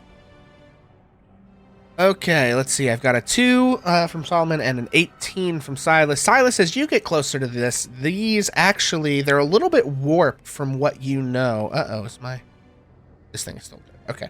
They're a little warped from what you know, but you can determine that these are probably will-o'-the-wisps. Although they are, which you would know from being in the woods, back in wherever it is, Dalrath, the woad north of Dalrath, that they are undead that often haunt things like woods and bogs. Although, given that there's so much undead stuff happening here, it kind of makes sense what these are, and that that they seem to be will-o'-the-wisps. Okay, so they're just little creatures. Yeah, I mean, they're little undead creatures. They are extremely fast and dexterous. They're not terribly damaging in small numbers. And about how many are we looking at? So it's impossible to tell because they flit in and out of existence. Oh, so they're more like fireflies almost. Yeah, I mean, they're like will-o'-the-wisp, right? Like they're the kind of things that lead people into bogs and drown them. Right, except that they're in this tower because there's all this undead stuff happening. They're tiny creatures, so they're little orbs of light that sort of woof and woof out again. And it's not constant. It's not like there's always one looking at any given spot, but it's just every so often they'll kind of woof, pop into existence. So, okay. I am going to use my Heart of Rend ability to cast Detect Magic at will. Okay. So for the time, I mean, I'm just going to concentrate on this unless I'm concentrating on something else. So, okay. Sure. If it goes down after 10 minutes, I'm popping it back up. Yeah. But I'm just have Terminator eyes on everything. Okay. From here on in. Okay. Yeah. But I will. So, go ahead. Oh, I was just going to tell everybody exactly what they are. In case somebody has a better idea of how to deal with them. However, does it seem like they see us? They don't really seem to notice you yet. Right. You get the sense that as you enter and or try to climb the tower, which is a question you guys have to decide. Basically, there's a hole in the side of the tower where you are, and if you continue to you could scale the first, you could just walk in the hole in the wall, or you could try to scale to the second floor and go around the tower and get in the hole in the wall, or you could try to scale all the way just directly to the third floor and just pop in there. And given what you guys know about Wizard's Tower, chances are that the mean, nasty thing is on the top floor. But it is harder and harder to climb all the way up, right? So, and then as you climb, you get the sense that these things might notice you if you get unlucky and they pop out and there you are. Or you could go into the tower and try to ascend each floor, although you don't know what dangers you might face inside the tower. So it's really up to you, you know. I have a suggestion. I think it makes sense. It doesn't make sense for us to split the party right now because it'll be faster if we stick together to clear each of the floors because we can't all climb outside very well. Also, if we clear the bottom, there's no escape. So we should go in together, stop at the second or the second to last floor, and then maybe Perdita and I can strike squad, climb out and into the third floor as a form of ambush to give us some advantage when you guys burst in from the other side. Okay.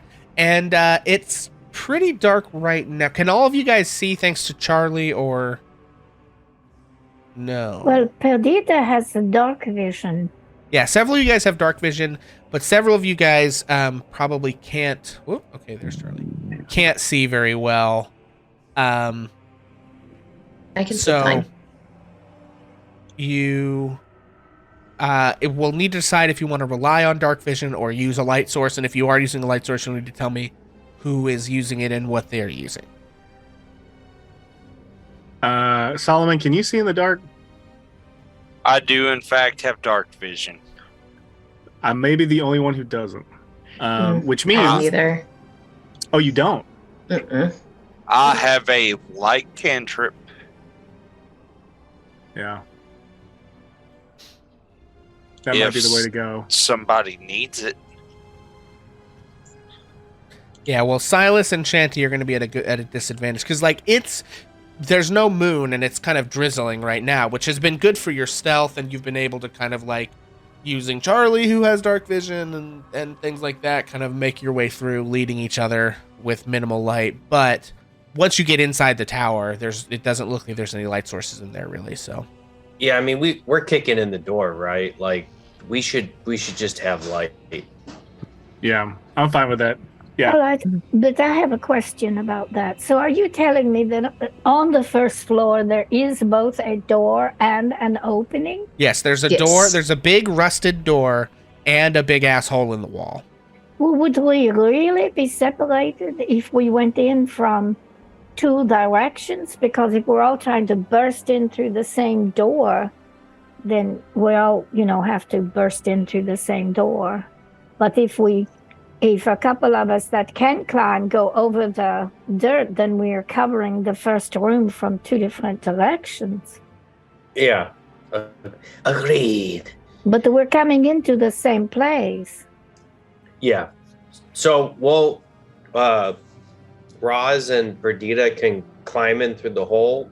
Everyone else can kick in the front door. We can clean up the room with whatever light sources we have. And then all six of us, I think we just charge up the tower, clean up the second floor together, and then we'll figure out how to get to the third floor from there. Awesome. Let's do it. Solomon, go ahead. Solomon's going to invoke the light cantrip. Why don't you wait until we get in, as you're going into the room, yeah? Yes? Okay. You can put it on something, correct? Yeah, but I was going to put it on Solomon, or not Solomon, but I was going to put it on Silas's sword, and I was going to put it on Shanty's staff, or what it was that Shanty has. We'll do it the very last thing before we burst through the door, so that it is dark as we all get up there, okay? Okay. Gotcha. Okay. Yeah. So, is the door locked? Oh, okay. Well, I haven't done. Is the door locked? Well, it is rusty. I don't know that you can go check it if you want. Yeah. Do I need to look at it before I go? Maybe. Hold on. Yeah, I'm gonna try to just wiggle the handle and see if it's locked. Okay. It is not locked, but it is rusted shut. It will require somebody like forcing it open. Okay. Should I kick it open? This is. Let's light this candle. Let's Okay. go. Anna and Shanty. Let's go. Anna and Shanty, are you following in behind Solomon and Silas or Roz and Perdita? If you will please I'll just kind of follow place behind. yourself where you would like to be. Go. Yeah. Oops. There we go. We aren't going to have the light. But you can see in the dark. Yes, but if anybody's following us, they won't be able to see. They should be with the man with the light. Right. Okay.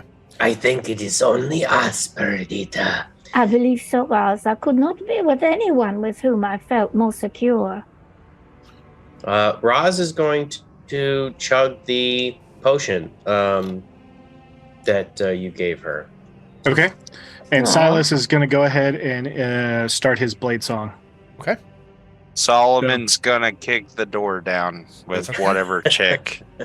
Yeah, I'm trying to see. I don't think it's actually giving me a check for the door. So I think you can just do that. It's rusted shut. So as you kick in the door, there's this loud, like, screeching noise as the rusted hinges begin to finally give way. And everybody, please roll initiative as you are immediately attacked by 2 animated armor on either side of the Oh door. man, I'm so sorry. I didn't realize. You called it. Okay, I need to get rid of some of these people. Is everybody? Well, some of you guys are still in. Okay, wait. Why are some of you in here twice? No. Okay, hang on. I'm just going to clear these. I don't know. I guess they were just left over for some reason. I got a 7. Okay, so. Oh, come on. Come here. No, stop it. Dingbat. Okay.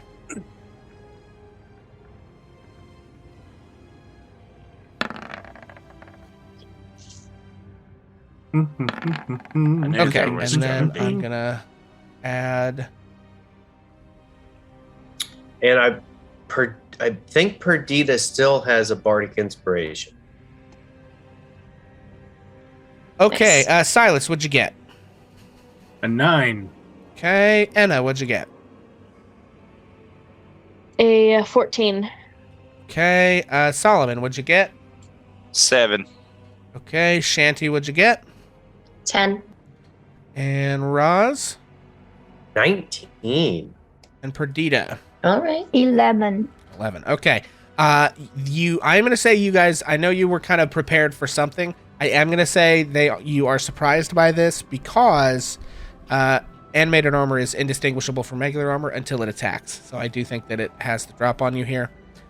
So first thing, this animated armor is gonna move in front of Solomon and make its attacks. Okay. It is going to make its 2 melee attacks. I've got a 15 and a 19. I don't think Neither either one hits. And then the second animated armor is going to move in front of Silas and attack. We've got a nat 1 and a 23. Yeah, I'm gonna shield it. It misses. Okay. Okay, so as you guys are caught... Wait, I don't think you can take reactions if you're surprised. Let me go look at surprise. Oh, I did not know that. I don't think so, but let me know. If you're surprised... Oh, yeah, you cannot take a reaction until That's correct. your Yeah. turn ends. But your turn ended before this thing went. So technically your surprise ends at the beginning of your first turn of combat. So you can take a reaction just based on turn order. Lucky you. Okay. Okay. Yeah, so basically it's like you're considered surprised until your turn comes in the initiative, and then at the end of your turn, you no longer have the surprise condition. It's not like 3rd edition where there was a surprise round, right? It's like fine, if you yeah. have the surprise condition, you just don't get to act or take reactions until after your turn has passed in the first round of combat. It's a little fiddly, Well, but I roll don't the really like damage how anyway. 5e does surprise That's okay. anyway. It's a little roll the noodly, damage but- anyway. I did not prepare shield today. Did not prepare shield today. Great. You take 11 points of bludgeoning damage. Yeah, that's fine. All right. Okay, Roz, you're up. As you sort of hear them kick in the door with this loud screech, and then you hear a bunch of clanking and smashing immediately happen. Always cleaning up someone else's mess. Roz is going to leap into the room. Okay. See the two animated armors. Step forward into the room a little bit, and she is going to unplug a cork from a jug around her belt and shout, pointing at the two animated armors, Witness as I become swift as quicksilver. and she upends the flask, and it takes like 2 seconds for a little drip of molasses to begin to come out as she casts slow on the two animated armors. They must make a dexterity saving throw. The DC is 15. It appears to be a wisdom saving throw. Is it? Mm-hmm. Oh, Yeah, yes. they take negatives to their dexterity saves. Okay, Yes, wisdom wisdom save, saving excuse throw. me. Oh, that's better for you. They are not wise. I was hoping so. All right. I've got a 14 and a -1. Neither one makes it. Oof. So they Beautiful. are both slowed, so you all watch as these armors which are trying to smash into Solomon and Silas begin to like move in slow motion. And then pointing between the two of them at the Count of Ren, Silas. Finish them now, as we are swift brothers. And give you Bardic Inspiration. All right. Okay. And that's Sweet. Roz's turn. All right, that brings us to the first one, which can only make one attack this round against Solomon. 14 does not hit. Anna, you're up. Okay. Enna is gonna cast spiritual weapon. Okay. Like right over here. Okay, and I don't remember what is Enna's spiritual weapon. I think we've used this before. Oh, I know. The I think sword. it was just a sword, yeah. That's right. Okay. The flaming brand of Saint Dathan. Okay. And I'm gonna give you control over that. Okay, so you should be able to move that thing wherever you want. Yep. Alright. And then can I attack with it this Yes. turn? I believe you can Okay. make an attack with it when it is summoned immediately. Okay. Yeah, I'll take a little poke at him.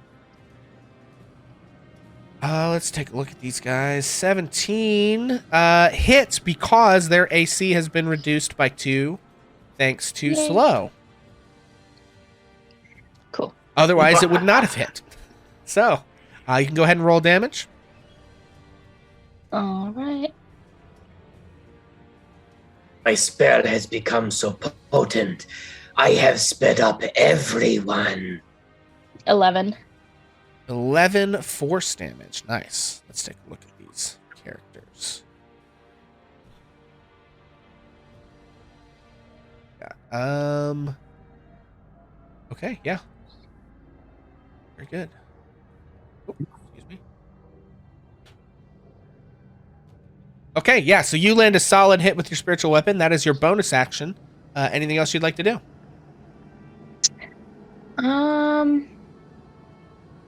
I'm okay. Yeah, I think I'm okay. All right, that brings us to Perdita, who, as soon as this loud, screeching iron door opens, you begin to hear the sounds of combat from inside. Roz runs in and begins grandstanding about speed. What would you like to do? Well, Perdita comes up over the rocks just into the loom and pulls out her short bow. Okay. And she's going to aim for the the animated armor that is directly in front of Silas. Okay. And and because it is that close to Silas, okay, it is she will have sneak attack. Yep. Okay. Are you going to bonus and action so- steady aim or well, you already moved, so you can't. No, Okay. I've already moved, so I cannot do it. I checked that. You'll Yep, be thank very happy to know that I did that. So I'm using my short bow. Okay, let her rip. Well, I thought that I did. Okay. Oh, I'm in the wrong place. I'm sorry. Okay. That is a 19 to hit. That does hit. Also, that you rolled your short sword, but it's the same damage either way. Jesus, 29. Oh, I'm sorry. All right, so that is 29 Holy points of damage. You also have Bardic Inspiration if you wanted to add to that. Murder! But once I use my Bardic Inspiration, it is gone. That is eh? correct, yes. I think that I just leapt into the room. I probably am just getting myself situated. I don't really think that I will use it, but instead of that, I will take the 29 points of damage, but I will also, as a bonus action, use my that whichever one it is that helps me to disengage. Uncanny dodge will be my bonus action, and I will Uncanny actually dodge is not a bonus action. Oh, there's one that is, isn't it? I'm sorry. Let's see here. I mean, you can hide, or you can dash, or you can Here disengage. it is, cunning action. Cunning. I'm going to use as a bonus action my cunning action and step back a little bit into the rubble. Yes, not knowing if those things can even see or not. Yeah, so you can use your bonus action to hide as you break line of sight with your cunning action. That would be the thing to do there. Sorry, go ahead. That's what I want to do. Then make a stealth check, please. Also, 29, you launch and your arrow just like smashes directly into the helmet of this creature and knocks the helmet off, and the whole thing sort of tumbles down in a pile of armor. And then you duck back and hide in the outcropping of rock in the corner of the room. Yes, I rolled a 21. Very good. And Shanty, you're up. Remember to call out your numbers, everyone. Thank you for the reminder. I'm awful at remembering that. Perfect. So Shanty is going to go ahead, actually, and move to the other side, since we're all just kind of like cramped up in this little space at the moment. Let me see. Okay, sorry. Just needed to double check something real quick. Yeah. Thank you. Sorry. Yeah, I can't move like super far, so I'm just going to kind of move to this corner here and see what I can find. Would I be... So if I am here, am I really able to see anything that's going on at this point? Not really. From there, you can see into the room on the southern end, but they're more on the northern end. If you use your action to dash, you could get all the way into the room, but you don't have any action left to do anything once you're in there. But you could move farther if you wish. Yeah, that would be great, actually. I will go ahead and do that. Just enough to get inside. Okay. Cool. Okay. Cool. Okay. That brings us to Silas. You're up. The creature in front of you has been summarily dispatched by Perdita. What would you like to do? I'm going to wiggle and jiggle around this guy and I'm just going to wail on him. 2 rapier attacks. All right. 23 and a 13. Okay. 23 hits, 13 does not. Right. That's 11 piercing. Okay. And I'm going to hang out on top of him. Okay. And that'll be my turn. All right. Solomon's Bring gonna go home, bananas. He's gonna go bananas on this thing with 2 Frostbrand greatsword attacks. 13 does not hit. Does that hit? 20. Double natural 20. Double nat 20. Good God. Hold on. Let me check. Okay, we're good. Outstanding. We're good. So Holy that's a shit. total of... let's see. That's 26 plus 10. 36. Good God. Yeah. So you swing into this creature and just obliterate it. You and Perdita both just like massive hits on these creatures, and they just go smashing down into a clutter of armor. And that is going to bring us out of initiative for now. Well then, Nice job. My powers are becoming greater. I saw all of you with my same speed. Silas, you should be jealous. Okay, Silas is just sitting there with like a kind of a big stab. He's like, 1 second. And he's gonna drink a potion. I have one of greater healing. if Silas, if I may, I would actually use lay on hands for 11 points. Even better. Thank you. Beautiful. So as you enter now, the rain's intensity quickens, and a brilliant flash of light illuminates the interior of the tower as thunder reverberates off the walls. Within the tower, you glimpse moldy furniture on a water-stained wooden floor arranged around a dark fireplace in the southern wall. 2 suits of armor used to flank the rusted entrance door, and you can see old cloaks and hats hang from a rack, not far from a once grand staircase that appears to curve up to the second floor. Does Detect Magic tell me anything about the room? The armor was magical, obviously, but no, you don't detect any other magical. What elements. kind of hats? Let's see.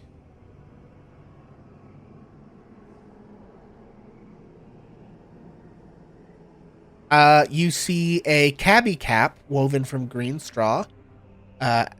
You see a newsboy cap with a silver buckle, and a top hat that is magenta.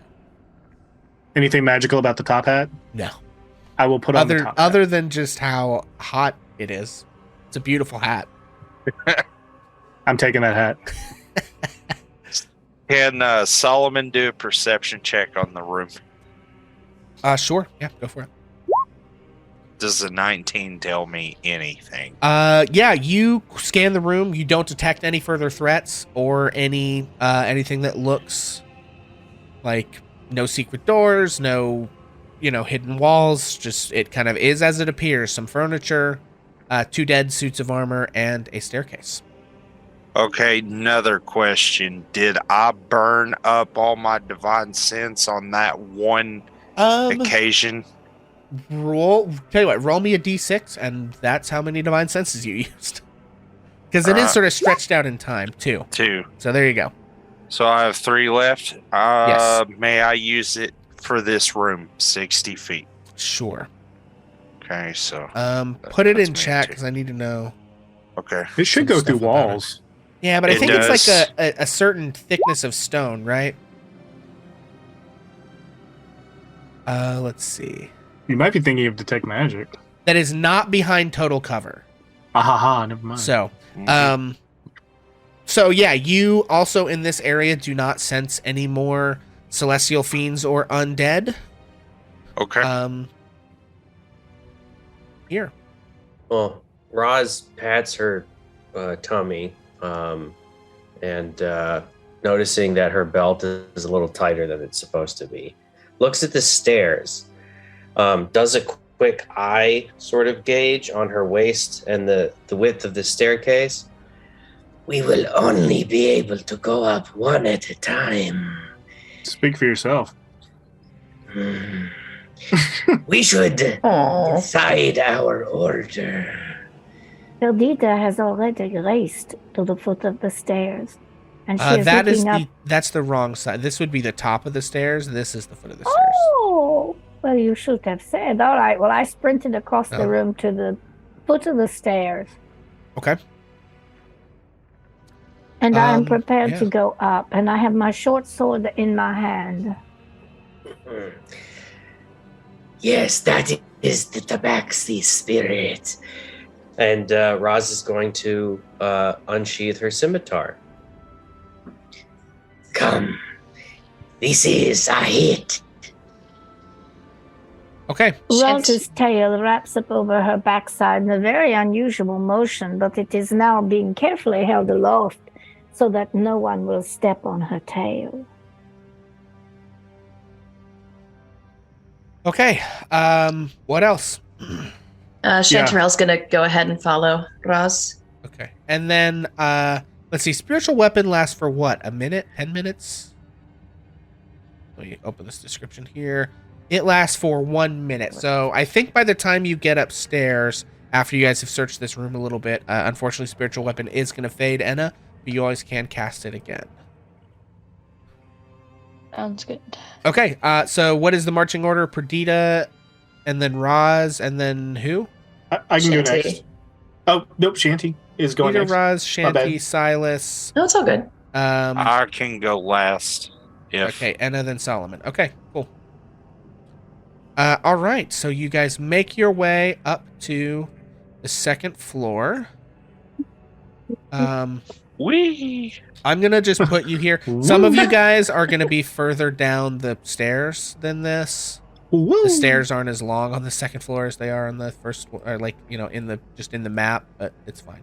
So those of you, Enna and Solomon, you're still kind of under the stairs there. If you, and we'll move you into the room here in a minute. As you reach the middle level, also has no light sources. Those of you, Perdita and Roz, can see, and then Shanty has a little bit of light that she exposes, but you can see that exposure to the elements has really kind of damaged things a lot here.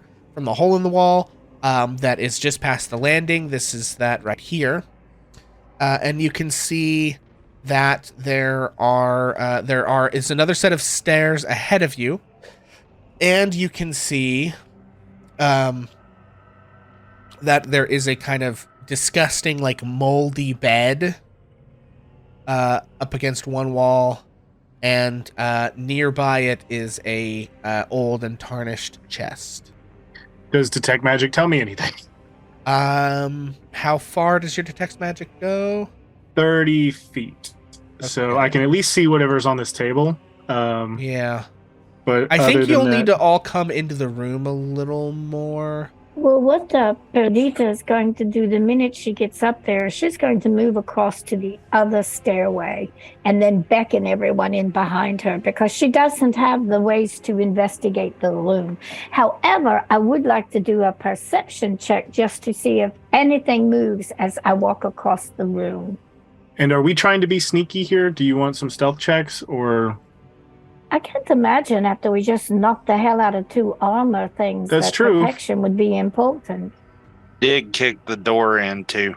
Yeah, That is I mean, there was a accurate. loud noise. Okay, so from Roz here, did shout.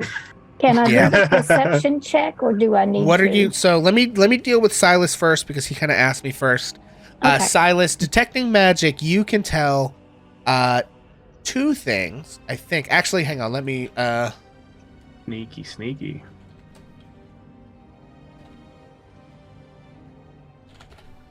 Do you want me to put it in chat? Okay. No, it's fine. So you detect.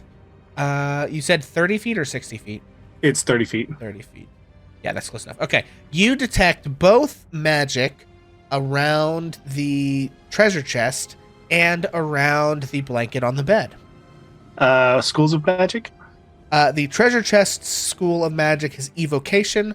The thing on the bed is the blanket on the bed is transmutation.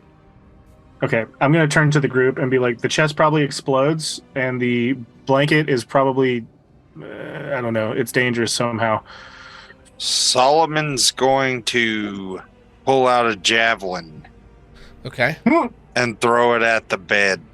Cool. Yeah, That's make an awesome. attack roll. Nice. Everyone Yeah. please roll initiative. That's Oh awesome. my goodness. What?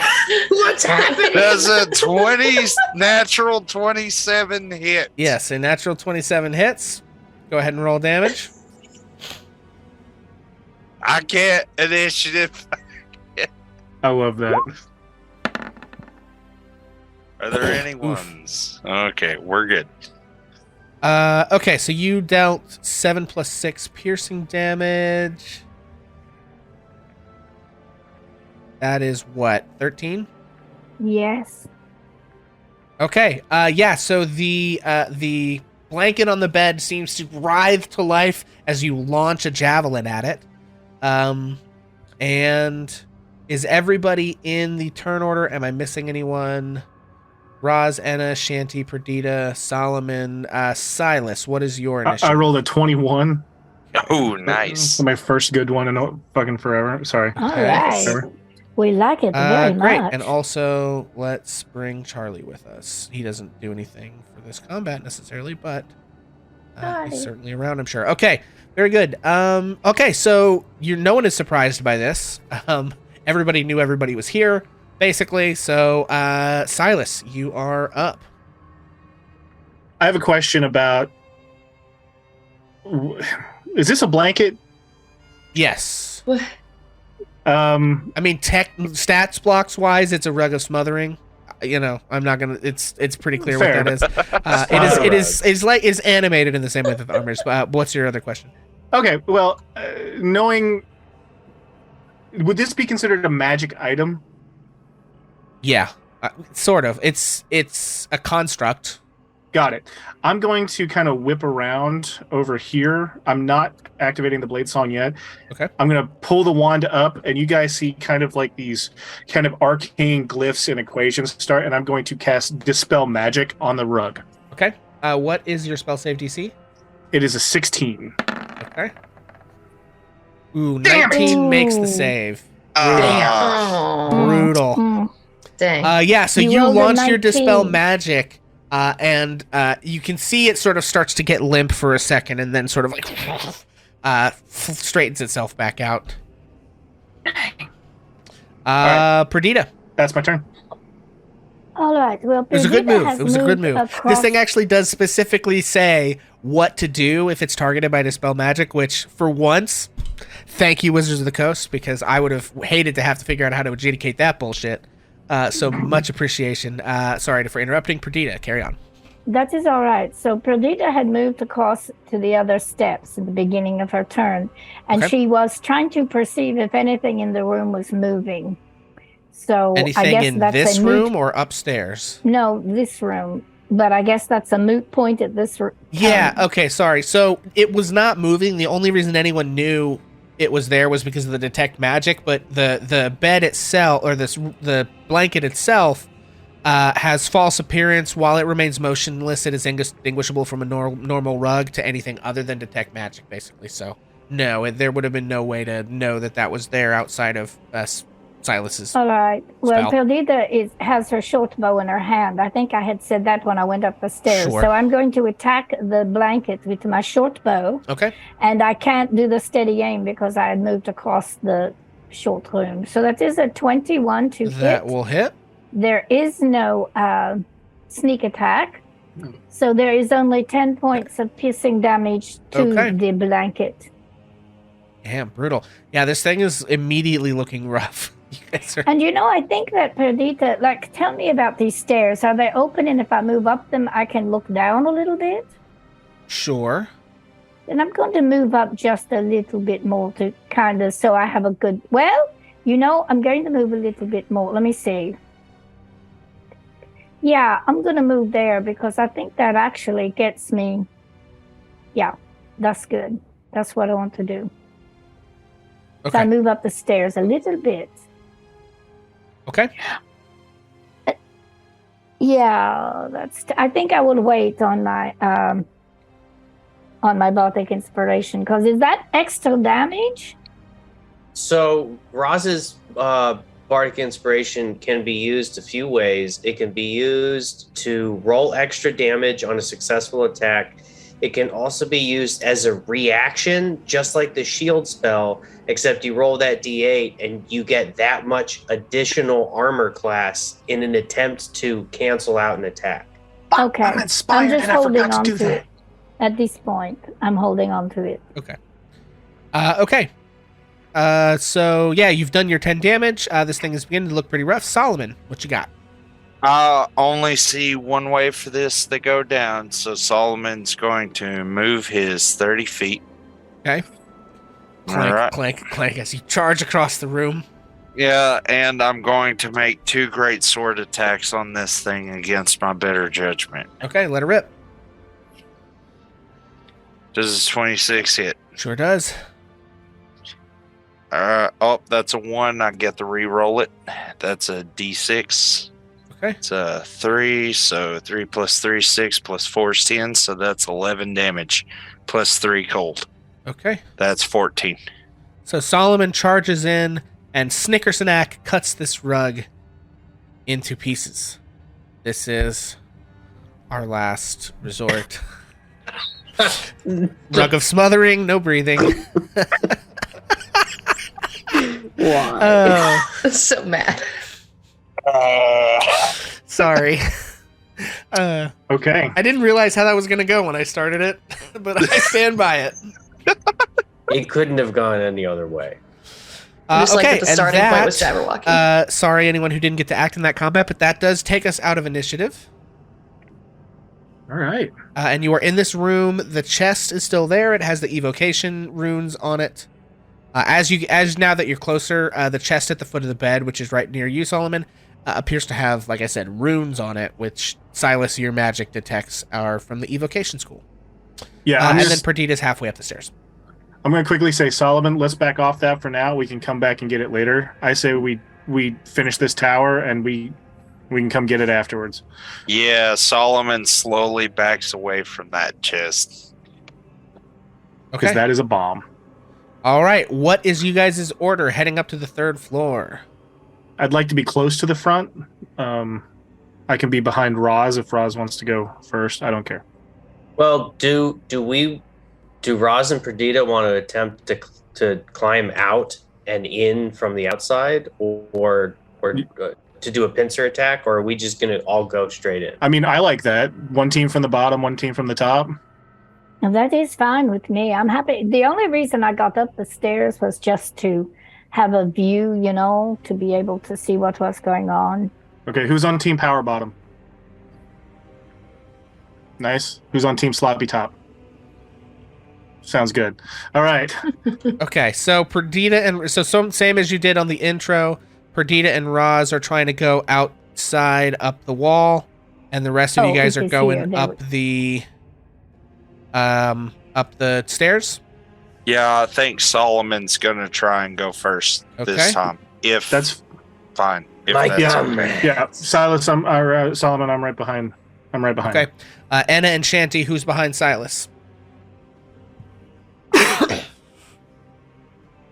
You're muted, Shanty. Brad, thank you. I said, I guess me. I'll go ahead. Alrighty, and Comrades, whatever we may face, we must be determined.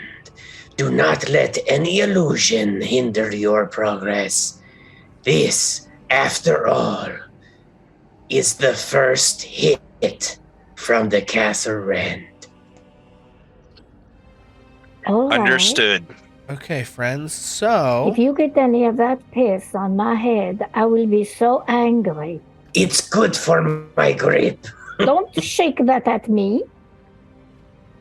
okay, friends. So the first thing I would like Perdita and Roz to make athletics checks for me to try to climb up and around, because you actually will have to circumnavigate part of the building to get around to the next opening. Would you They do have. do option acrobatics? We also have climb speed. You do have climb speed. Take advantage on your athletics checks on this. Then I got the nat 20. Oh my goodness. Oh my goodness. And a 16. Yeah, those will both do. Also, please make a stealth check. May have been tasting more cheese than I originally thought. Yeah, and please both of you make a stealth check as you go as well. Jesus. And, okay, But I still got it. so 30, Jesus, a 30 from Roz and a 13 from Perdita. So that succeeds on both of those. So I'm going to Wow. narrate what happens here, friends. Roz and Perdita, you climb around the side of the building, and as you approach the side of the wall, you see a creature standing and staring down at you as you cling to the side of the building. There is an Oh, shit. undead creature red eyes and fangs looking out the hole in the wall. The rest of you, Solomon, Shanty, and Enna and Silas, are you charging up the stairs once you've given them a head start? Are you sneaking? What's your plan?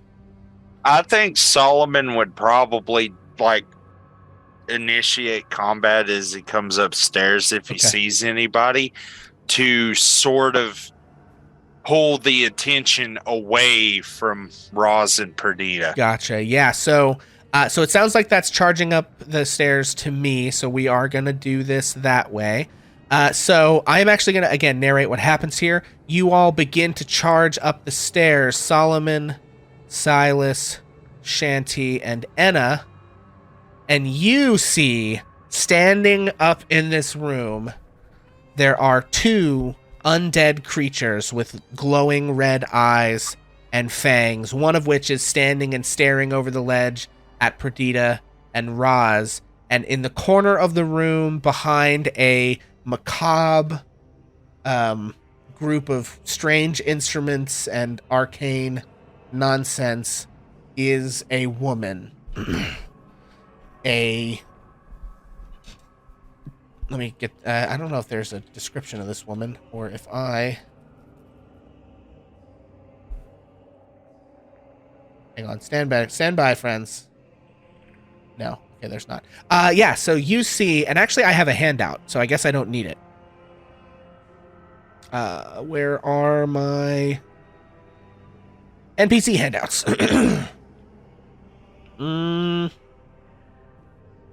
Where did I put it?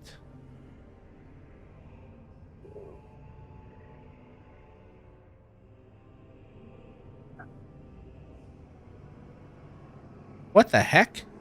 It's an action or a bonus action. I think it's a bonus action. So I'm rip this. Did I not put her in here? I didn't see her in the handouts. Yeah, well, I haven't showed her to you yet, but you don't have access to quite everything. Well, damn. Okay. This is a good, it sucks that I'm fucking up the bit, but I don't care. Not that it's a bit, but yeah. I apologize for the loss of dramatic tension that is happening as I fuck this up. But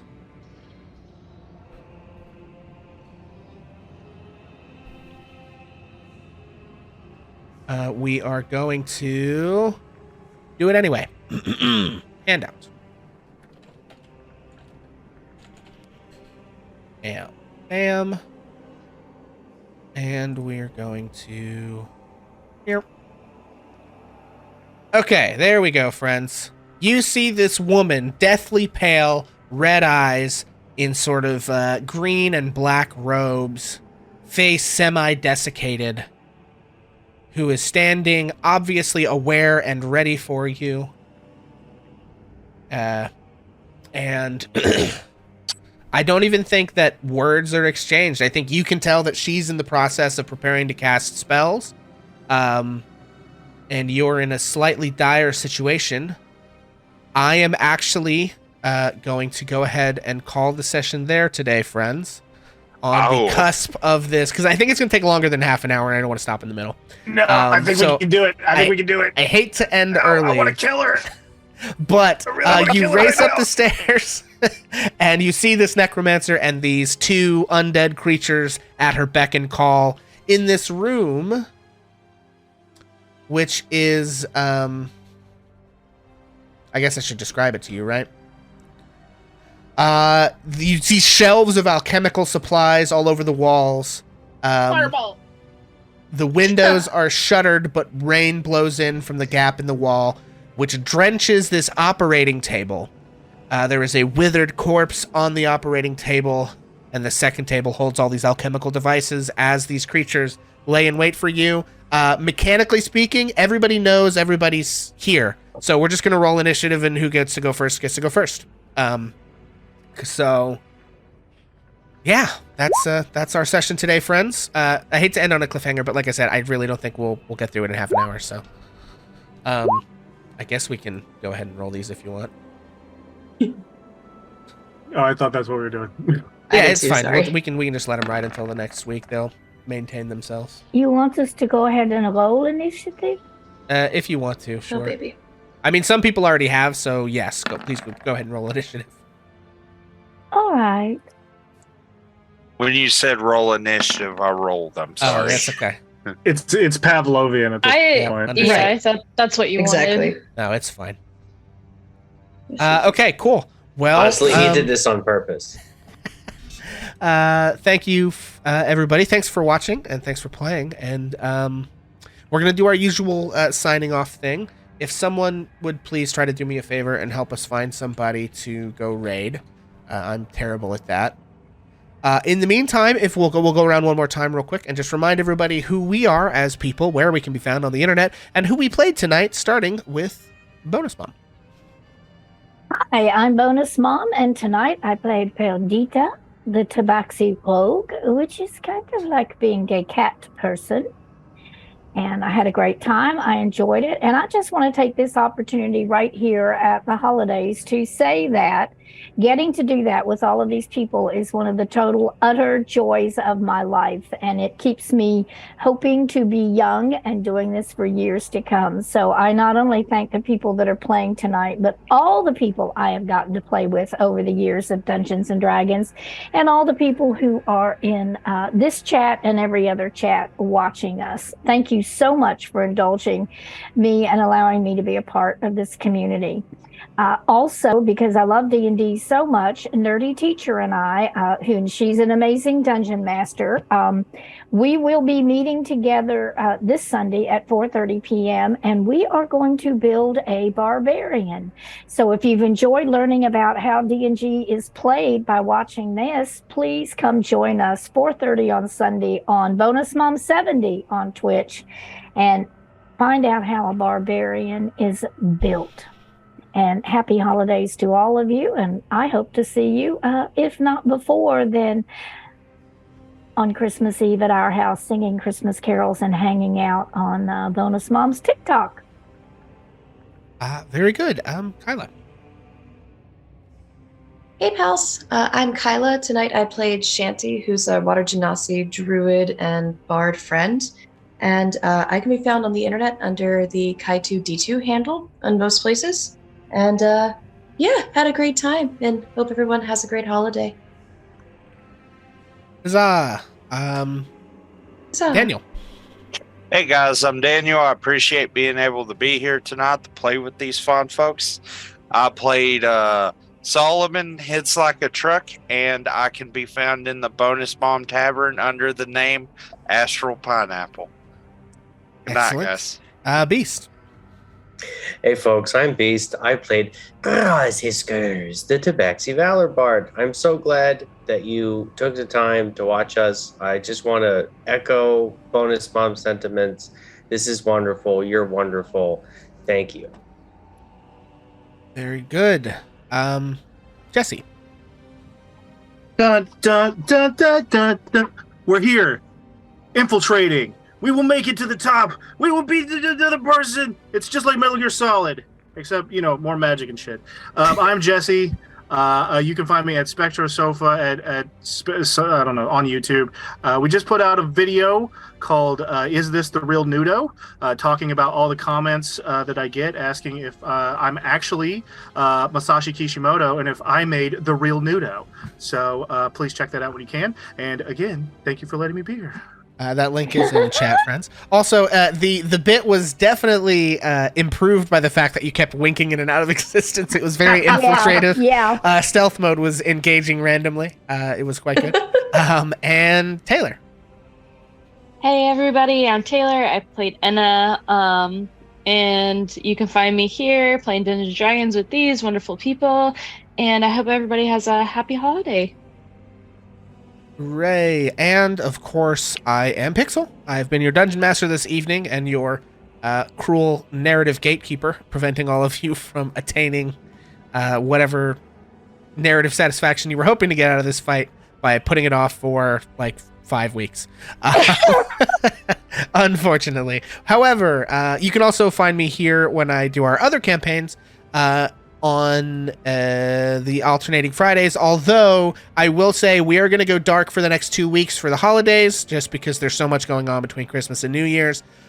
We have like a 24-hour stream in our community plan for New Year's Eve. We have the Christmas Eve stuff planned on Bonus Month's TikTok. With all of that going on, it's just a lot to try to fit all these extra D&D streams in there. So we are going to return on January 6th with Curse of Strahd and January 13th with Regent of Bedegar. So if you've enjoyed hanging out with us tonight, please come back for those. You can also find me here on Twitch at twitch.tv/hammerandpixel, where I have been doing lots of things, like playing Minecraft and various other games. It's been a lot of fun. You also can join our Discord if you have not before, where we play Dungeons & Dragons. There are several ongoing campaigns that kind of have drop-in and drop-out players, and people do one-shots and things all the time. It is quite fun if you are a Dungeon Master or a player looking for a great community of folks. Give them a try. And I hope that you will enjoy that. And then, yeah, I think tonight we're going to skip the raid because nobody suggested anybody and I couldn't find anybody. But thank you guys for hanging out and much enjoyed. And as always, do me a little favor, if you would please. And for the next several weeks through this holiday season, please be kinder to yourself than you think you deserve, because I know better than you, and you deserve more kindness than you think. So you can't argue with that, kids. All right, everybody. Yes, we can. Thanks for hanging out, and we will catch you in the new year. Bye. Bye. Let me tell a tale of a world where heroes walk among us, fighting through the darkness left by monsters and by selfish men. A tale of glory rents asunder, sacrifice and battles lost. Our heroes know not what awaits them, and still they carry on. Let me sing a song of a family forged by trials and woe. On their own they falter, but together